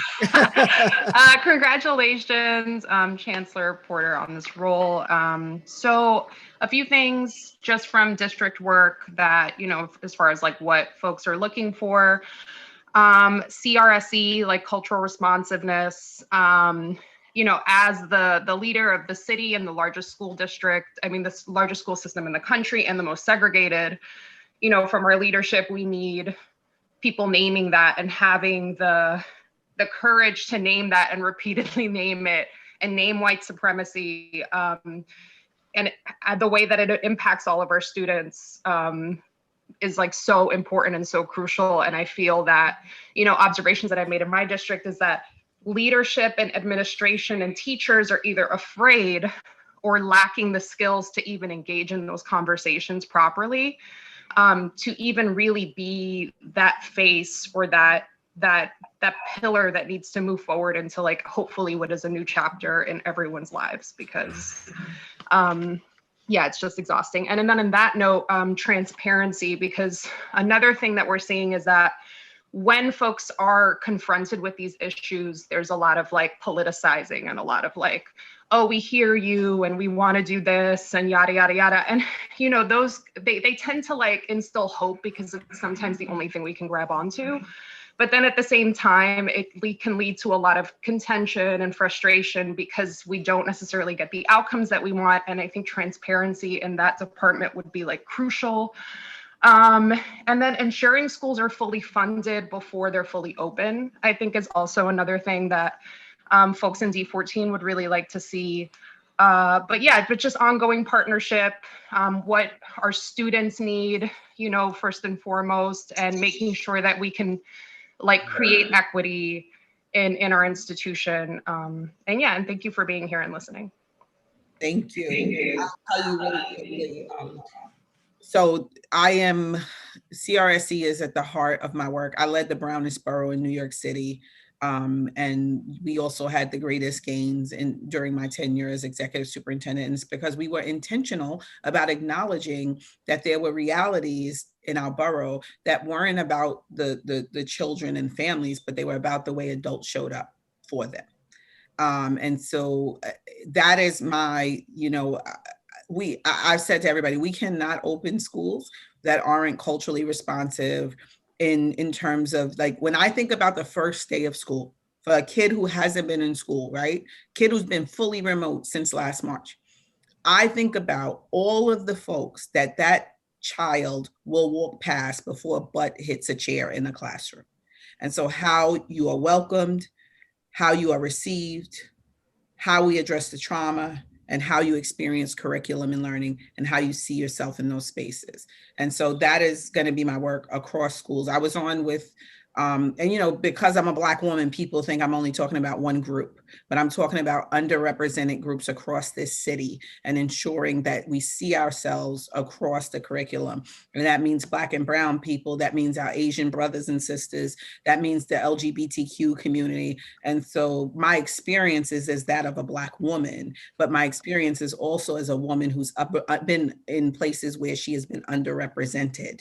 And so definitely, you know, again, transparency, we may not always agree, and I might not say what you want me to say, but I'm going to say the truth. Because that has to be our starting point collectively. And even I'll tell you really quickly even on a gifted and talented front, right? Like I know there's a lot of controversy on that, but we have to hear both conversations. I have to hear both conversations in order to arrive at a place that we can come to agreement. People have to feel heard. And when people don't feel heard, then they make assumptions about what you believe about them. And that is like, that becomes the core problem. So looking forward to welcoming, looking forward to moving this system. We cannot open our system if we aren't thinking about how we are culturally responsive, you know, in the way we welcome students, in the way we educate students, and in the way we develop our faculties and to be in service of our students. Thank you. Jimmy, go ahead. Okay. Since the early childhood system is now becoming a part of DOE, how with the DOE portfolio, how do you plan to integrate it into the larger system? I'm sorry, I'm gonna have to jump off after this, but I'm gonna answer this one and I will be back, I promise. So I'll say this, I think that early childhood education is so important to our system for all of our students. And, you know, we will be working really closely to expand. You know, Deputy Chancellor Josh Wallach really been leading that work. So we'll be working to expand early childhood opportunities, also expanding early childhood opportunities in our community schools, which is, I think, the best places for a lot of our classes to live. So students can have a 3K through 5 or 8 continuum in their learning experience. And so more to come. You know, I'd love to hear more about where it feels disconnected, because I know my experience as superintendent in District 11, we were very closely connected to our early childhood. So I'd love to hear more about why and how, where it feels disconnected. I'm so sorry I have to jump off, but this is my favorite thing that I've done today. And I've done a lot of things, and it's only 11 o'clock. Looking forward to Thank you working very with much, you. and we look forward to Chancellor see you. I've really done a lot of things before 11 o'clock today. So take care. Looking forward to working together. And feel free, Marco, to send me the questions that come up in the chat that folks want to hear from me around. Okay. Great. Thank you. Okay. Bye-bye. Take care. Bye-bye. Thank you. Mr. Chair, Great. if you're ready, D79 presenters Cool. are here. Mary, do you want to introduce them, maybe? Okay, can do that. Thank you, Mr. Chairman. And now for our 11 o'clock presentation from District 79 and Access School, we have Dr. Timothy Lisante, along who is the Executive Superintendent for Access Schools. And along with him is his team, Alan Chen, Executive Superintendent, and I'm looking for one more. Oh yes, Robert Zweig, Superintendent, is here as well. Dr. Lisante, please. Yes, thank you very much. Very excited to be here. Tough act to follow, right? The new chancellor, but thanks for inviting us. I'm going to show a video on Access. It's about 6 minutes long. And then I'm going to turn it over to the three superintendents to describe their parts of Access, their superintendencies. I just wanted to start by saying that Access really is primarily high schools and adult education. So thank you for inviting us. I'm going to share my screen now and show the video. I'm going to, apologies to Curtis Mayfield, but I'm going to talk over the musical interlude here. Can you see my screen? Yep, everybody Access? should be able to see it. It says Access, right? Yes, we see it, Tim. Okay, good. So again, very proud that over 11,000 students graduated. Our motto is 100% graduation, 0% dropouts. Every borough has a welcome center. The chancellor mentioned about being welcoming. These referral centers welcome students into our district. We took in students last year from over 100 different countries and 34 different states. Very proud of the transfer school graduates last year. There was a 17% increase in Readiness diplomas. And we really look to individualize each student's to meet their goals, their dreams, their aspirations. So transfer schools have family group, they have advisory, they have project-based learning. And they also had an increase in multi-language learners who graduated last year, 13% more. So very proud of that. We have, again, a big multi-language in a place like Lower East Side Prep. And we also have internships, learn to work internships, where students make minimum wage, $15 an hour. So they blend their academics with their career skills, what they're interested in, career and technical education. So you can see the theme is all about graduates. Again, a lot of students graduated at night in our YABCs, over 2,000 students. We have 23 evening centers throughout New York City in large high schools. Very proud of those graduates and these graduates and these graduates.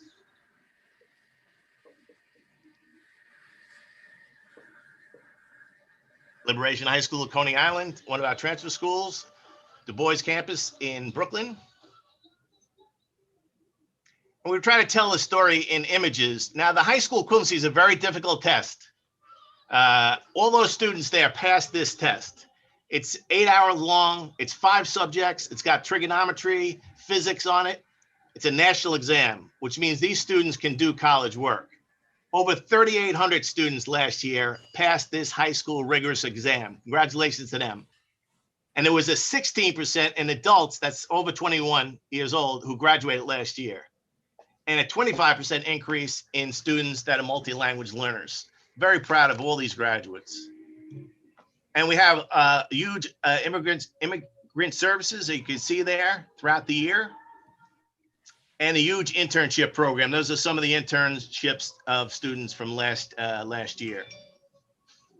And then one of our flagship schools is Co-op Tech. There's 21 different CTE certifications offered there. They've been a leader in non-traditional employment for women. That's culinary arts with the chancellor. And over $1 million went into the pockets of kids last year through the internships. Very proud of that. And over 1,700 industry certifications were earned, including welding, which is a big one. Those students are making $60 an hour upon graduation. This is the CTE graduation. And we also have early childhood education, as the chancellor was just mentioning. A life program really works with students in those first 1,000 days of their lives. So it supports both the student parents and the infants and toddlers, and also the grandparents, right? The extended family, serving 3 generations of New Yorkers since the 1980s in the life program. Each student parent gets a guidance counselor, a social worker who helps them graduate and helps with the parenting skills. We also have alternative services in different places, therapeutic communities, foster care, drug treatment, unaccompanied youth. Those are students who come to this country without parents, basically, and mental health and substance abuse intervention settings. All these students graduated not in a high school, but in an alternative setting. We also have an 8th grade program on college campuses for overage 8th graders, part of the Restart program. And also under us are the alternative learning centers. The number of students who have been suspended has gone down over the years, which is great. And the alternative learning centers promote pro-social, as it says there, attitudes and behaviors, and also their academic schoolwork and credits towards their graduation. We run education, juvenile detention, Passage Academy, which is with ACS. That's their graduation. And this is Rikers Island East River Academy's graduation last year. All students in these youth justice education sites have counselors that help them reconnect to school. And we also have services for students in foster care group homes through after school tutoring. And here's just a whole bunch of happy faces, faculty and students and parents with the graduations. Again, highlighting 100% graduates, what we want, no dropouts. That's Chancellor Betty Rosa. And we believe the curriculum is what happens both inside and outside of the classroom, including the arts and athletics.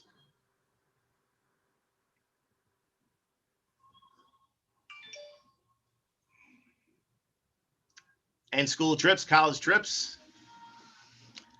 We've had Big Apple Award winners in the last couple of years. Those are excited parents at graduation.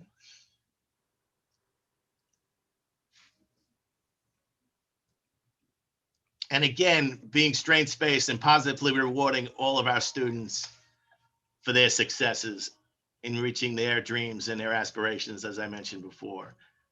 These are the principals and the graduates from last year.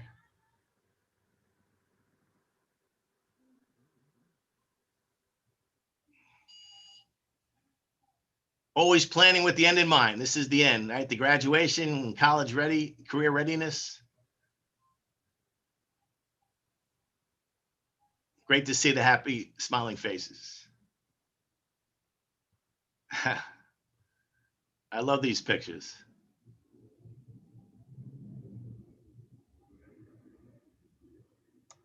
All right, I'm going to stop it here. Again, I'm going to turn it over to my fellow superintendents and just show you one little chart of what we are.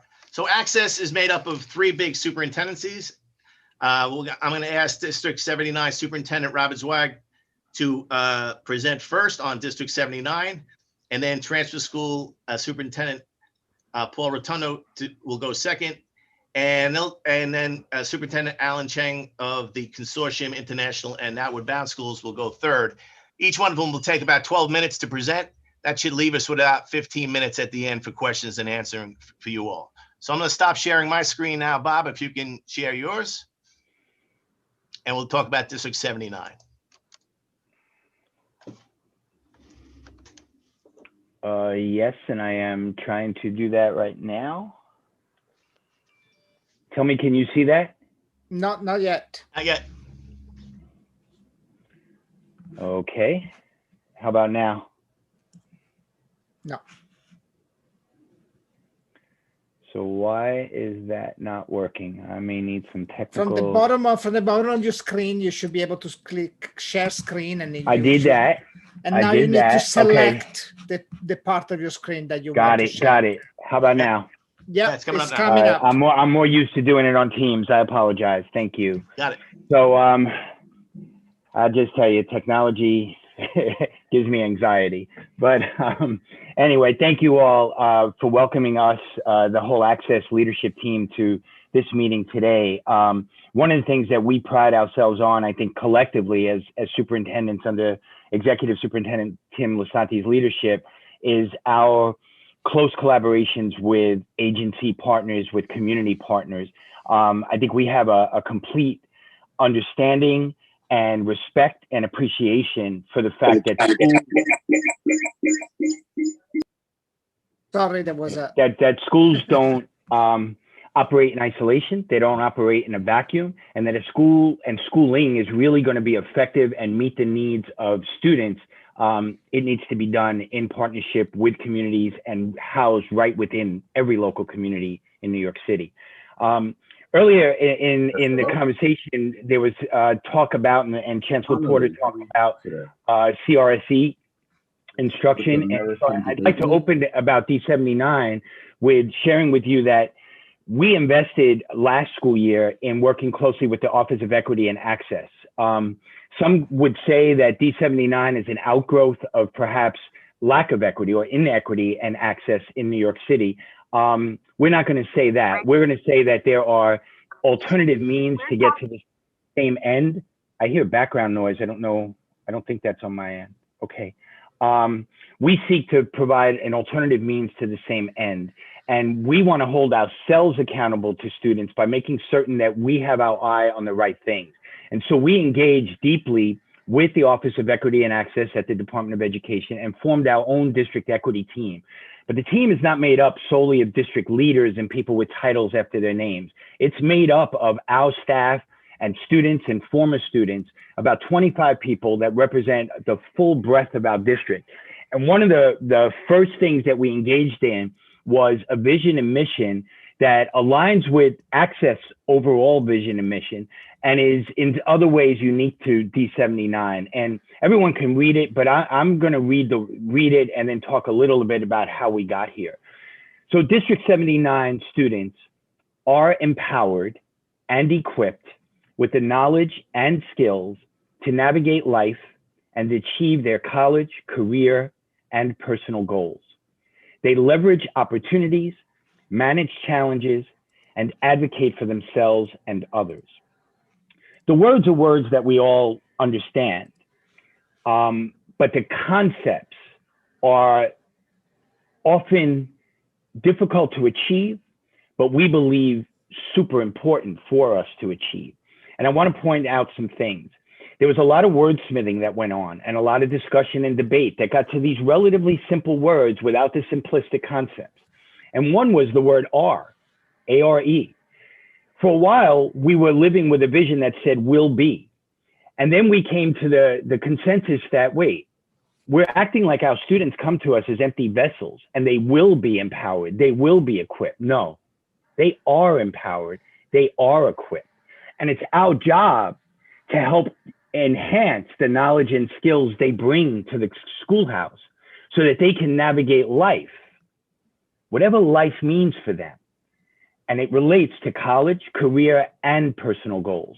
It is not for us to make choices on behalf of students, one over the other It's the power of the word and. They presently leverage opportunities, they manage challenges, and they advocate for themselves, and not only themselves, others. And so the words, while simple in appearance, have a lot of power and meaning behind them. And the work we're engaging in now is making this vision come alive throughout District 79. Our mission, we welcome each student. Tim talked before about zero discharges or negative outcomes are tolerated. Now, we'd be lying if we said we didn't have negative outcomes. But he also said that we welcome all students and we strive for 100% graduation rate. But that word welcome what it means to welcome someone truly and to go on, to affirm their backgrounds, not look at their backgrounds and identities as challenges or obstacles, but as strengths. And our job is to draw on their strengths that they already bring to the District 79 community. When we talk about instruction and education, it's a personalized learning experience, not one that just looks at a group of students and says, we're going to teach everyone the same thing. Our small environments allow us to be creative and more personal.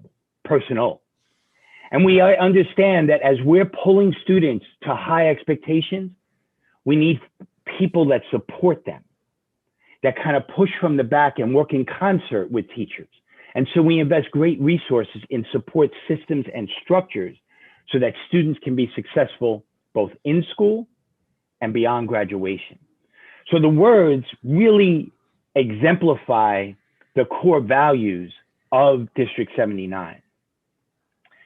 If you look on the right, you see the programs. And if I'm able to now stop sharing this and go back to share, I am not seeing the map. So I don't want to bother you. I'm going to go, okay. Bear with me, please. I'm going to go back to the mission vision. So on the right-hand side, it starts with Pathways to Graduation, and Tim mentioned all these programs. I just want to give you some data points that kind of talk about these programs. So Pathways to Graduation and Adult Education are probably the two largest high school equivalency preparation programs in New York State and probably in the United States. Between these two programs, last school year, a year that was disrupted by a pandemic, over 5,000 students earned a high school equivalency diploma. Think of the impact that that has on those students, their families, their friends, and their local communities. Over 5,000 students, a gateway to college, career, and personal goals, ranging in age from 17 to 79 years old was the age of our graduates. These programs exist in every corner of New York City, from the northern tip of the Bronx to the southern tip of Staten Island and all communities in between. We operate in the evenings, daytime, Saturdays, all with state certified teachers, seamless access to take the high school equivalency exam. Co-op Tech, as Tim mentioned, is located on the Upper East Side of Manhattan, but has 8 offsites in every borough of New York City, up to 21 work sectors, and last year more than 1,700 students earned a certification, and they represented students from almost 200 schools New York City wide. And so that's another important point. It's not that District 79 has its own group of students in a specific or particular geographic region. These 79 serve students wherever there is a need, and we serve New York City students. Our LIFE program, that is in 34 high schools across the 5 boroughs, serves infants and toddlers from 6 weeks old to 3 years old. Someone asked about early childhood education. Tim also always reminds us the first 1,000 days of anyone's life are perhaps the most important. Well, many of those first 1,000 days are offered or provided service in our LIFE programs, where we provide a high quality early childhood education, early intervention where needed for the children of student parents across New York City, both public school, adult education, and private school parents, charter schools as well. Restart Academy. Restart provides teachers embedded in substance abuse treatment and day service programs and mental health programs across New York City, and also 8 sites for overage 8th graders. Students that are 14, 15, and sometimes sadly even 16 years old in personalized environments where they can accelerate their learning and have a seamless transition into high school. Adult Ed, we mentioned, 21 years old to 92 years old last year, with our oldest graduate being 79. I want to pause for a minute around adult education. Obviously, and rightly so, the public education system is focused on K-12 and actually 3K-12.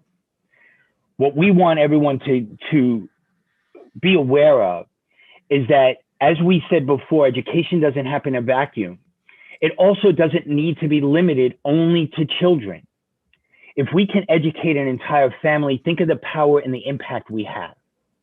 And so adult education that under normal years might see 40,000 students offers career and technical education, offers high school equivalency preparation, and offers ESL instruction. Every adult ed student, the goal is, leaves with something. And that's important to know, because we are eager to partner with schools and school districts about bringing adult education services into local communities so education can become a family endeavor. Judith S.K. High School is the only transfer school under District 79. It's in its 4th year of existence. Last year graduated close to 100 students, high school diplomas, high school equivalency diplomas. YABC is evening high school for students 17 to 21. Last year graduated over 2,000 students. We now embark on shared instruction where students can come to school in the daytime and accelerate their learning or catch up on credits through evening YABCs. They all have learning to work partners. Student internships are available. There are students in criminal justice, young students up to the age of 17. We provide education and student support for them in Passages Academy in about 6 locations in Bronx and Brooklyn and Queens. We also provide, as Tim mentioned, education at East River Academy on Rikers Island. The point of entry for most of our programs is our referral centers. We have 6 citywide. They're staffed by social workers and guidance counselors, students and families, and social workers and agency providers have a chance to meet individually with our social workers and guidance counselors to try to make the best educational match for them. I'm going to stop here. Everything centers back to our vision and mission and having high expectations for our staff and our students. With that, I thank you, and I know we'll be available for questions after my colleagues present. And I'm now going to turn it over happily to my good friend and colleague, Superintendent Paul Rotundo, who supervises and supports the transfer schools in New York City. Paul? Thank you, Bob. And Mr. Chairman, council members, thank you so much for inviting us and giving us a few moments of your very, very busy day. We're thrilled to be able to present a little bit about who we are and what we do to help serve some of the neediest families in the city of New York. And we've been doing this for quite a while. I know a number of you, those of you I don't. My name's Paul Rotundo, and I'm the very proud superintendent of citywide transfer high schools. So these are the small alternative schools that have been around for quite a number of years. Many years ago, some of them started in the 70s.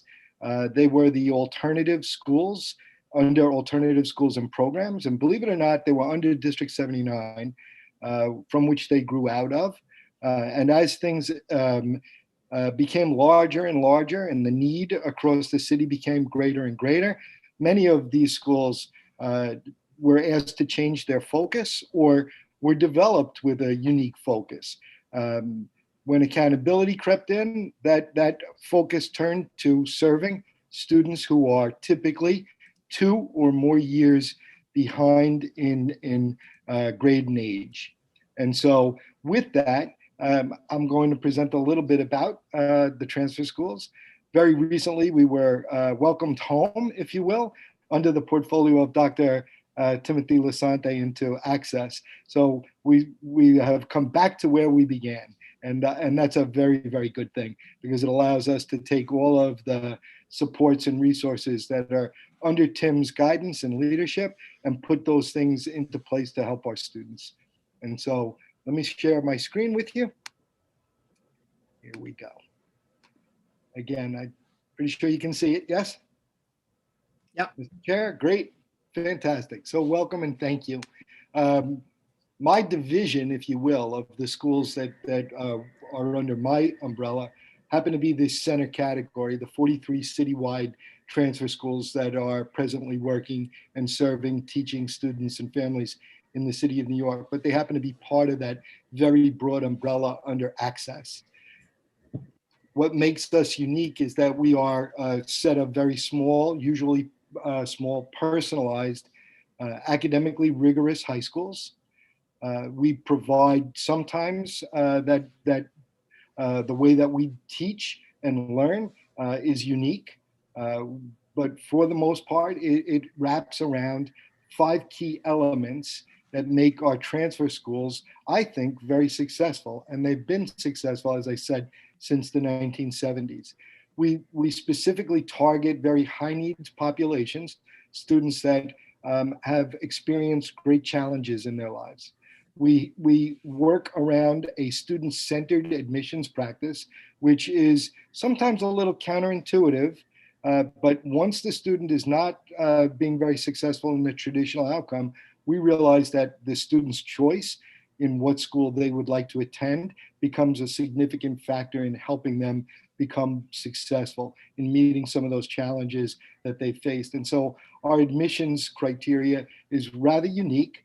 Each school works individually with students so that we have a good match and that student choice becomes part of the admissions and enrollment criteria. We have unique instructional supports, which allow our students to be able to earn additional credits at a higher rate.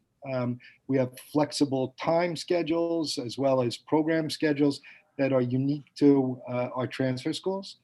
We have embedded within the work a component that has been around for a long time. Many years ago, we called these advisories. What they've become known as today is really social emotional learning supports that have now become a critical element for every school. We're proud about that.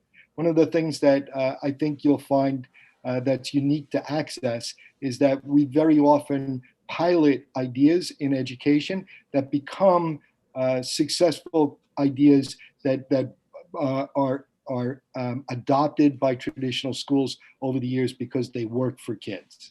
And so one of those components is the idea of primary person models, working with youth development and providing social and emotional support learning for each of our students. Our schools are combined with a community-based partnership in many occasions. They offer something called a Learning to Work program, which allows students to engage in employment internships with paid stipends that are part of that component. And then we have a tailored post-secondary college and career readiness plan.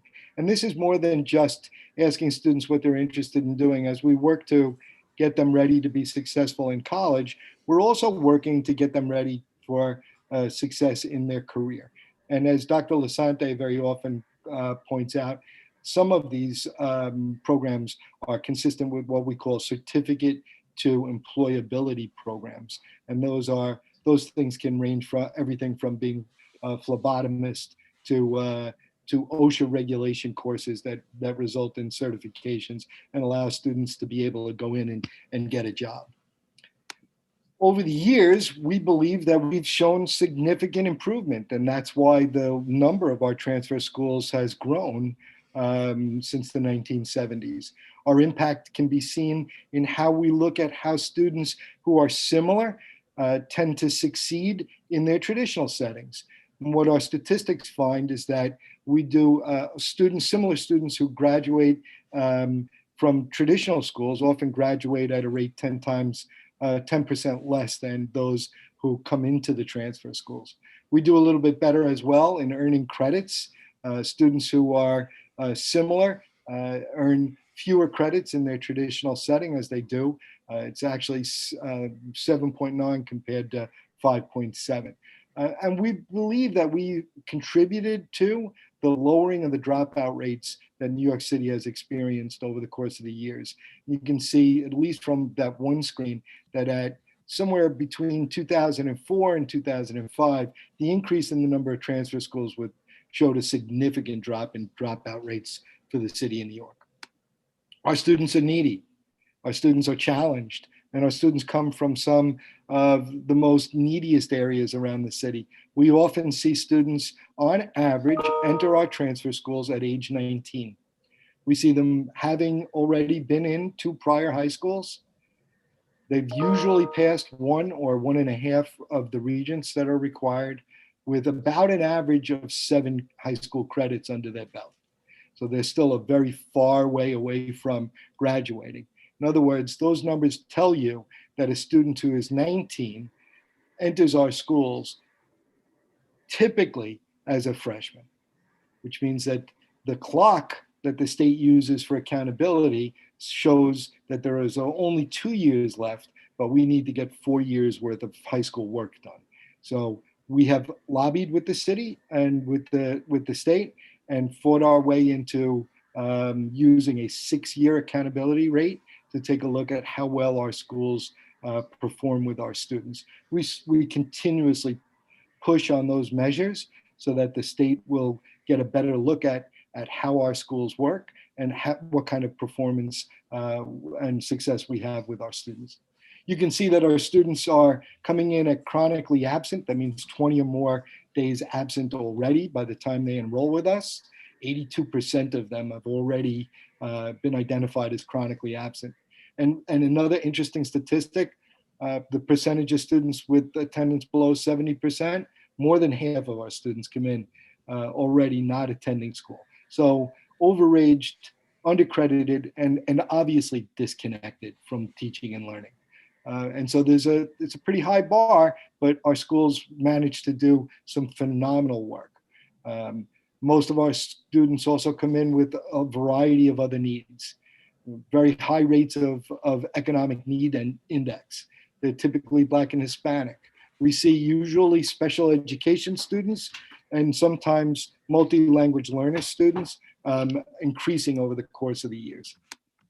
So how have we done? Well, in the 1920 highlight, which is the year I'd like to use because last year's really was impacted very significantly by the pandemic, we served well over 10,000 students, almost 11.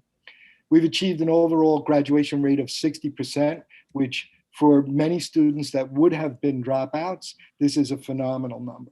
We've increased those credit accumulation rates, that's passing classes, from 6.3 to 6.8, and we welcomed an increase in students who come in with disabilities or are English language learners. We're above 24% in each of those subgroup categories. And to the credit of the schools, we've been able to shift and provide supports to help the subgroups in a way that has shown a significant increase. We've seen a 70% increase in MLL graduation rates, which is up from almost 50%, and a 75% special ed graduation rate, which is up from almost 60%. But more importantly, and really based on Dr. Lasante's charge, if you will, to get our dropout rates to zero so that no student is without an opportunity to experience success, be those a high school diploma or a GED. We've lowered our district dropout rate from 15% down to 5%, which I'm very proud of. Over the course of the past year or so, we've been working very hard with our schools so that we could pivot in remote learning and provided synchronous instructional lessons. We've had over 1,600 of our staff and teachers participate in some of that work. Our remote learning supports have consistently been a blend of both synchronous and asynchronous learning. We use interactive course content so that this is not just a matter of posting handouts on a Google website or using Edmentum as an online learning tool, but we actually have teachers interacting and blending those lessons so that they become much more about active participation, and we promote critical thinking skills for students. A number of our schools work very hard, as I said before, on blending in those social emotional tools. And many of our schools use what we call advisory or crew or family group. And they've been using that for many years to be able to help students address some of those critical supports that need to be there. And then finally, I'd like to just point out that there's also a unique group of schools within our portfolio. And those schools consist of Liberty and Lower East Side, Manhattan Comp, Emma Lazarus, as well as one of Superintendent Cheng's schools called Ellis. These schools primarily focus on older newcomer students and families into New York. These are typically students that are learning English while they're also trying to pick up the academic skills to successfully achieve a high school diploma. And so having said that, that's primarily the list of transfer schools. We've got some great website availability. You can see some of the links and information about each of the schools across the city and ways that we can assist where necessary. And I want to thank you very much for your time today. And at this point in time, I will turn the screen back over and the mic to my colleague, Superintendent Chang. Fantastic. Just a quick audio check that you can hear me and see me, a thumbs up. Yep. Fantastic. That, you know, I want to thank the co-chairs and the committee members for inviting us. And, you know, my name is Alan Chang. I'm a superintendent with Access and really the newest member here. And as the newest member, I feel like I'm always learning and I'm just really recognizing the power of Access as an executive superintendency, as a powerful entity for providing connections, creating a really strong culture of success, and really also under Tim's guidance, an amazing amount of advocacy for our students because it requires coordination beyond the DOE. The DOE is a large enough bureaucracy as it is, but I think with Department of Health and Mental Hygiene, with Justice, with Food Services, there's just so much out there that as a team in Access, we're really looking to be able to do. A tiny little bit of background about me. You know, my roots is as a teacher and a longtime principal in one of the schools that used to be under Paul's superintendency. I worked at City As School, which is a transfer school, and it has a long history and actually will be celebrating its 50th anniversary next year. So this idea of alternative schools and alternative programs for our kids in our city really goes back quite a long way. So what I want to do today is, you know, spend a little bit of time telling you a little bit about our model and also just highlighting some really amazing resources that are available to all of you in terms of our website. So I actually will start with the website and then I'll head on over to something specific about our district. So great. So here is the Access Citywide Schools website. This is the URL, access.strongschools.nyc.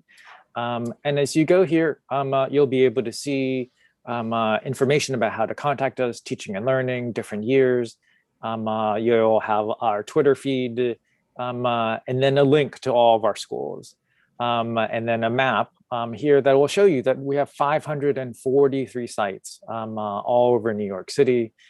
I also want to point out under 2020-21, we've just kind of posted together some news and noteworthy things, elements that highlight specific schools and teachers and really amazing accomplishments of students. And it's always great for us to be able to hear from them and to be able to sort of shout them out for really great things that they're doing. So that's access.strongschools.nyc. I'm going to go ahead and move over and share another part of my screen. All right, this, let's see here, one more time. Okay, so the schools, we're going to start. We have 21,000 students in our superintendency, roughly 1,500 teachers, 48 schools, 3 partner organizations, and 1 really amazing BCO team.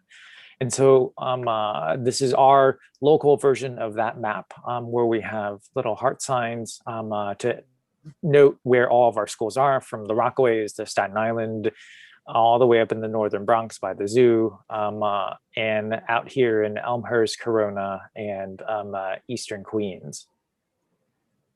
Our partners, the name of the superintendency really is just a combination of the partners that we have.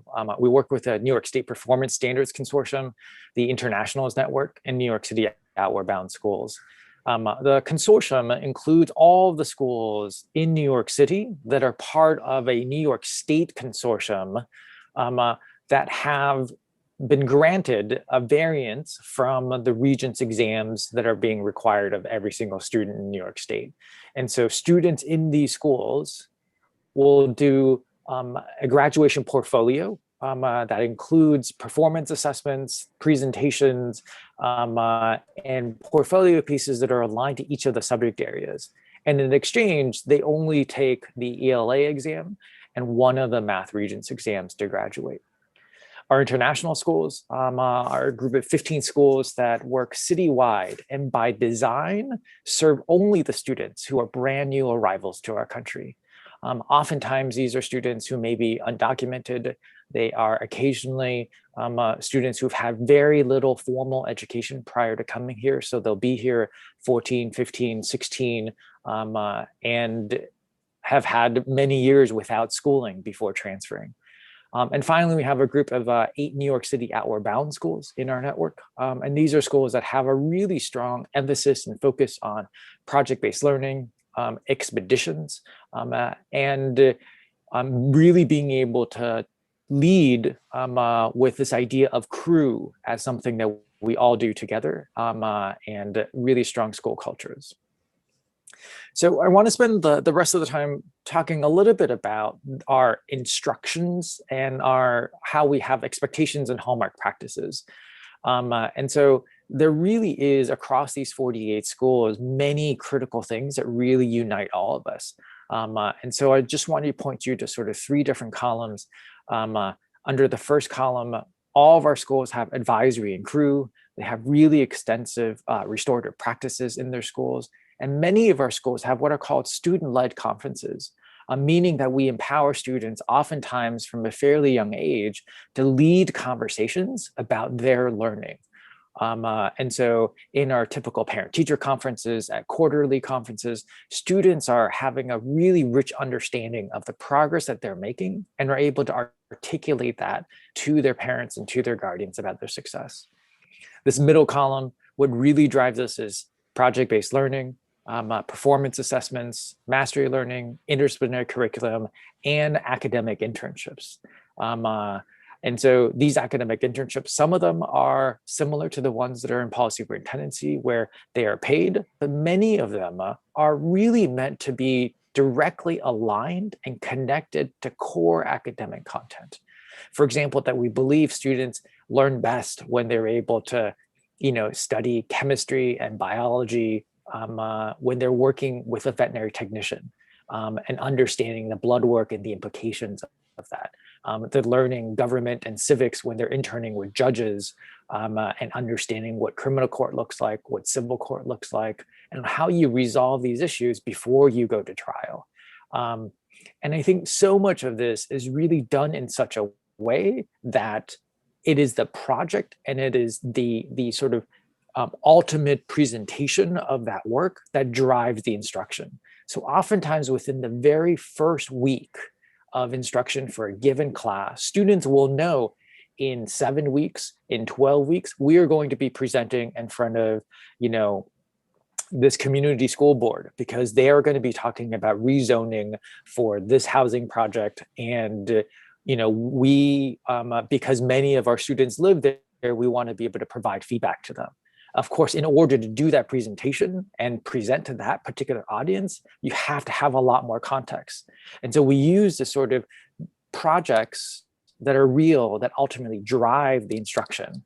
And finally, we're places where we have adults who are really growing and developing. So strong distributed leadership, teacher portfolios, and also principal portfolios. We're a place that expects people to reflect and think about their growth and learning over time. And so most of our schools are 100% option pros when it comes to teacher evaluations.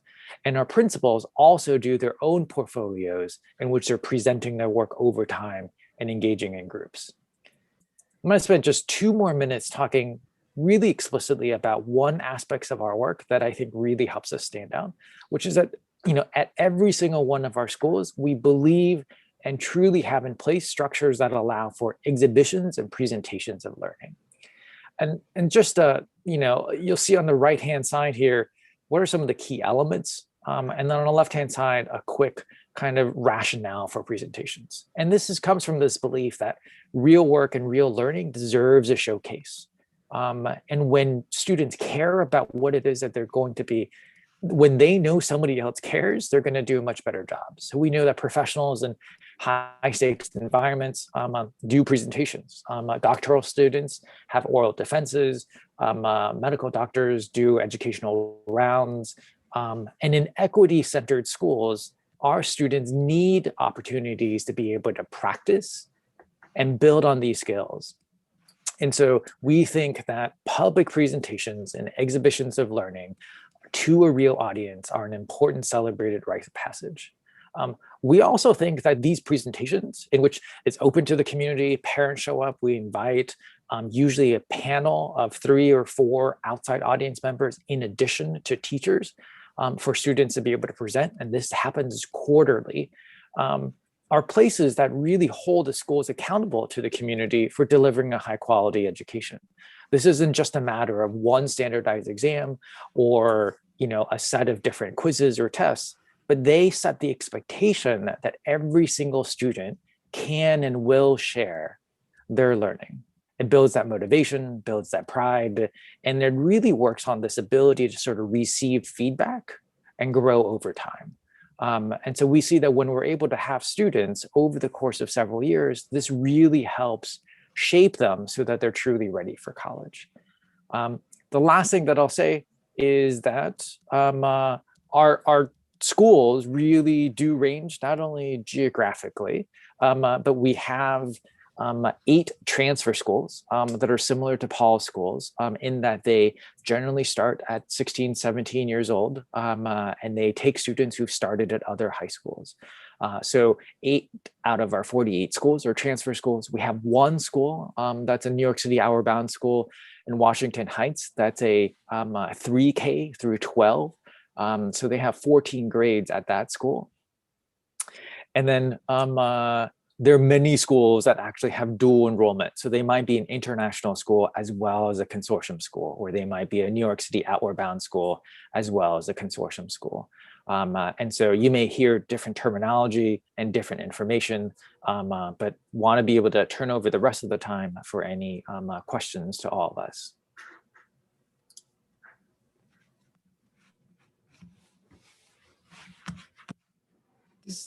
This was very informative. You're still sharing? Sorry, Alan. Still sharing more, or? That is not me. I think that's Tim's screen, just to have a title slide on here. Go ahead, Tom. Yeah, again, we'll share all our contact information is on this slide. We'll send at the end, but we wanted to open up the questions. But again, bringing it back to engaging students and re-engaging students. One of the things we're proud of, we don't give up on any student, no matter what age. You heard everybody talk about the ages that they serve, and students coming into the transfer schools at 18 and 19 years old. So again, it's about engagement and re-engagement, and then empowering through the acquisition of skills so they can accelerate. And people look at us like we're crazy when we talk about 100% graduates, but you don't have to go far into Nassau County or into Westchester County to see schools that have 100% graduation rate. So why shouldn't we have that here in the greatest city in the world? So again, we'll share this with you, but we want to open up to any questions that you might have of the 3 superintendents or about access schools in general. Great. Okay, while waiting for hands to be raised, I actually have a question that I'm not sure exactly who should be addressed, but I know for certain District 79 doesn't have parent representation the way other districts have.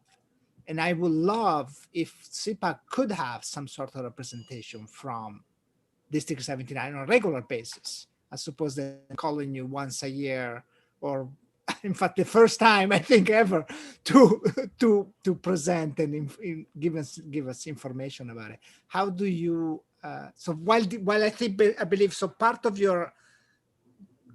the access group have access to president councils and these kind of things through because they're high schools, so they're part of the high schools. But I believe District 79 in particular is kind of like cut off from that opportunity. And I wonder how you think, for example, that we could change that. Tim, would you like me to take that one? Bob, please. Okay. Yes. Yeah. Thank you. And yes, you are correct that I don't know if cut off, but we are kind of structured a little differently. But I do want you to know a couple of things. First, in this meeting is the person from our district and indeed from All of Access, Stacy Oliger, who represents us in all matters regarding family and community work. That's part one. And so we are more than willing to do, and we agree, once a year isn't really going to, have the impact that we would hope. It won't heighten the awareness that we would hope. So we can come up with a more kind of sensible and regular schedule and of interaction and really communicating with and wherever you think that's necessary, both virtually and in person when God willing we return. Second thing to know is that we do have parent coordinators. They're not required on a high school level, but we have a number of principals who've invested in parent coordinators. So we do have parents that have very active voices and involvement in decision making. We also have community titles that principals have hired that interface with parents, with families, and with local communities. So we, although different, are positioned to go deeper with this work and come up with a more kind of consistent schedule in working with you and with local parent and community groups. Yeah, and historically, when parent coordinators were first funded, they didn't fund this in District 79. So what we did was we brought the decision makers from Central to some of our sites, and all of a sudden they said, hey, you guys should have parent coordinators. One of the things I wanted to share real quick is that we volunteered with the mayor's office to be information centers for the vaccine within Access. We're in every community, as you saw on the maps, right? We have a robust, we teamed up with D75 because they have a real robust, as you know, parent and community engagement. And now that there's new eligibility requirements, our vision is to have people from the community come into our schools and Access, and we would register them for the test and print out their appointment date. So we're looking forward to really servicing the community with the vaccine distribution. So that's one thing that's very exciting that our parents are really helping and our families are really helping with. That's great. And I see Shirley raised her hand. Go ahead, Shirley. Hello, good afternoon. Oh no, it's still morning. Can you repeat the website? I have access.strongschools at.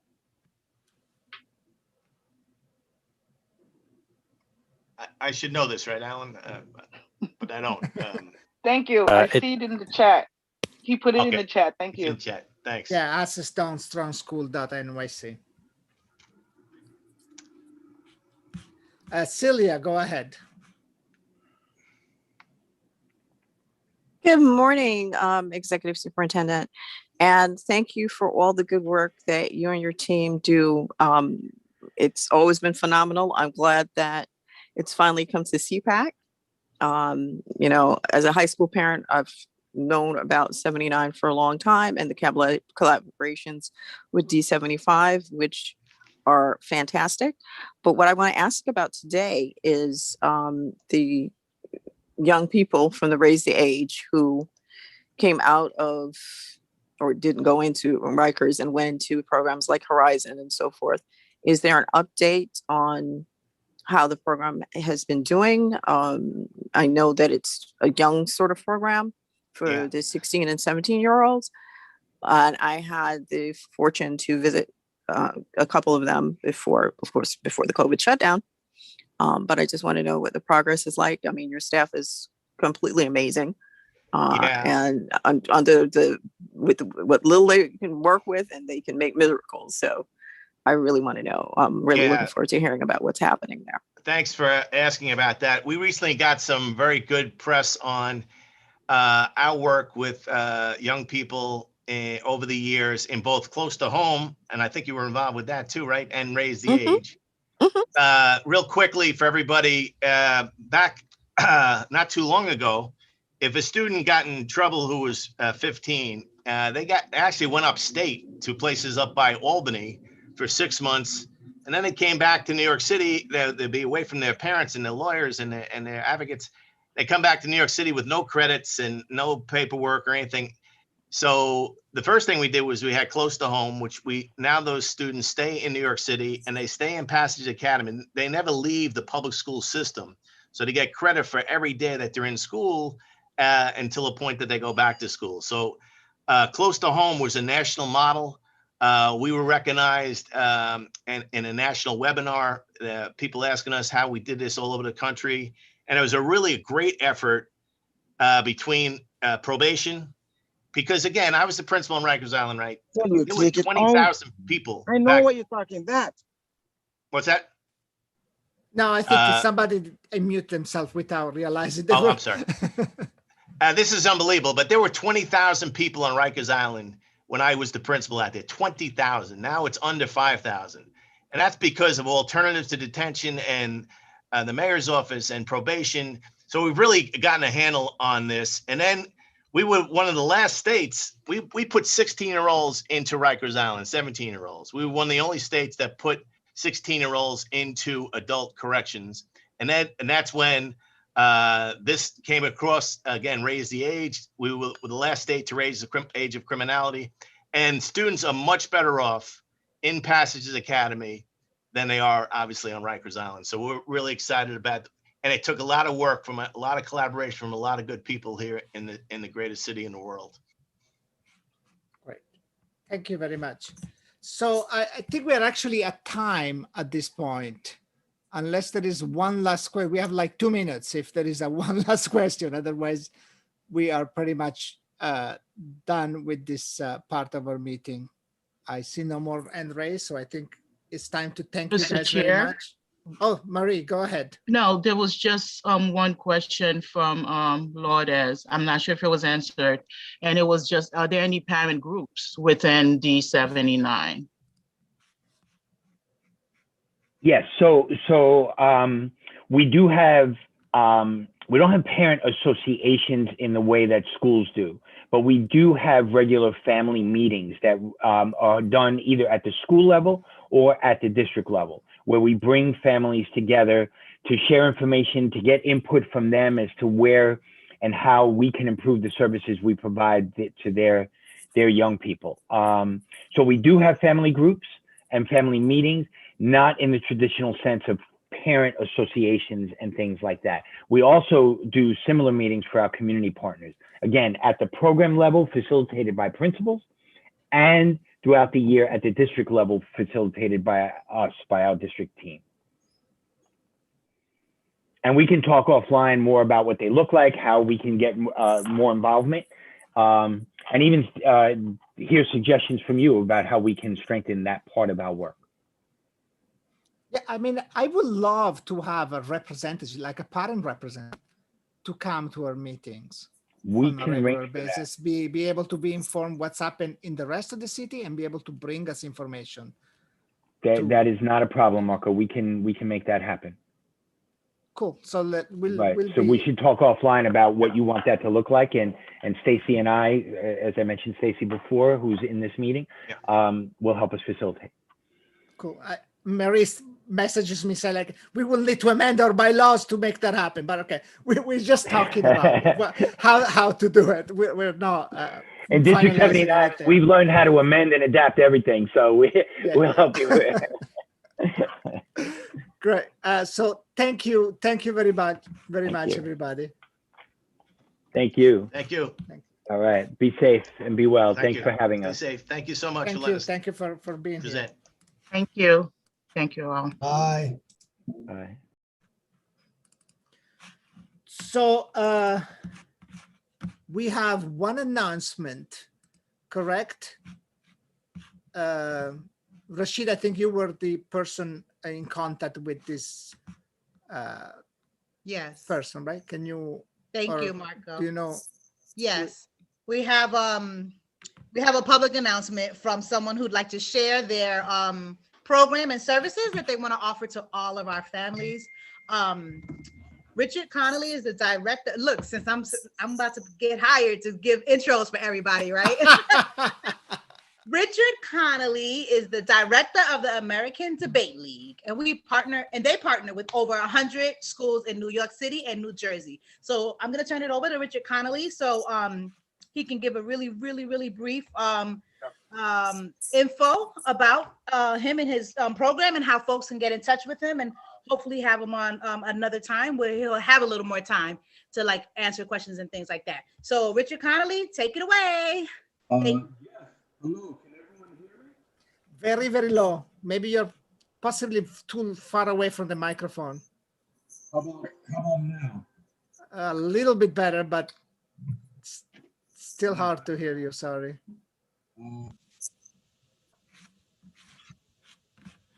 Well, go ahead and say what you need to say. Maybe we'll repeat it after if we feel this was not heard properly. Actually, now we can hear you at all. You're muted. Now you're muted. No, you're not muted. Sorry. No, you're not. But no sound is coming. May I suggest that he calls in on his phone? That's what I have to do sometime, call in on my phone. He asked for 1 minute. Yeah, we can give him 1 minute. Okay, can we just stay silent for a minute, or should we go to anything else? I don't know how we're gonna go introduce somebody else. I don't know. I'm joking. I can reintroduce you, Marco. I'm afraid what you might do, what you might say. Well, this is our reality of technology, right? So wonderful. Yeah. While we wait for him, may I ask a question? Chairs, co-chairs? If you raise your hand, we would acknowledge. My hand is raised. Yeah, she raised her hand. May I? Go ahead. Go All ahead, right, thanks. I was just wondering if we could call a separate meeting, or if it can be in the next agenda for April. But I had requested at the last meeting and sent a couple of emails requesting for us to at least discuss opportunities of CPAC being represented on PEP. As well as other committees being started up, and having somewhere on our schedule for committee reports. And if not all the time, but sometimes if we can meet before the chancellor meets with just the voting members. So those 3 things I did send, but I didn't receive a response. And it looks like Richard Connolly is got his stuff together. So if you all can respond to my email at least, it'd be greatly appreciated.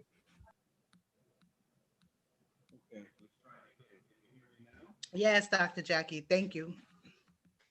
Absolutely. Still can't hear Richard though. Just listen. Do you have something to put in the chat, Richard? Can you put your script in the chat?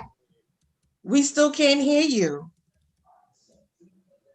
Okay, we can handle that. We want to keep everything in order. So thank you, Ms. Jackie.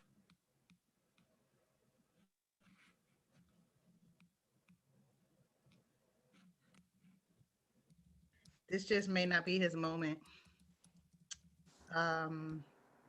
Yeah, I have flyers that I know of that I'm sharing with my district. So I'll share with the CPAC members to share with all their districts about a program that they're launching now, preparing for the summer. And that's about all we can do, is just share info by email and hope to spread it out. Of course, it's always nice to verbally hear like a presentation, but I'm a true firm believer of everything happens for a reason. So this may not be your moment, Richard. It's your moment to speak. We're speaking on your behalf, but that's about all we can do. So at 12:06, chairs. Say one more thing. It was nothing, Richard. Say something. Solo, very, very, Where's very the low. mic? Where's the mic at?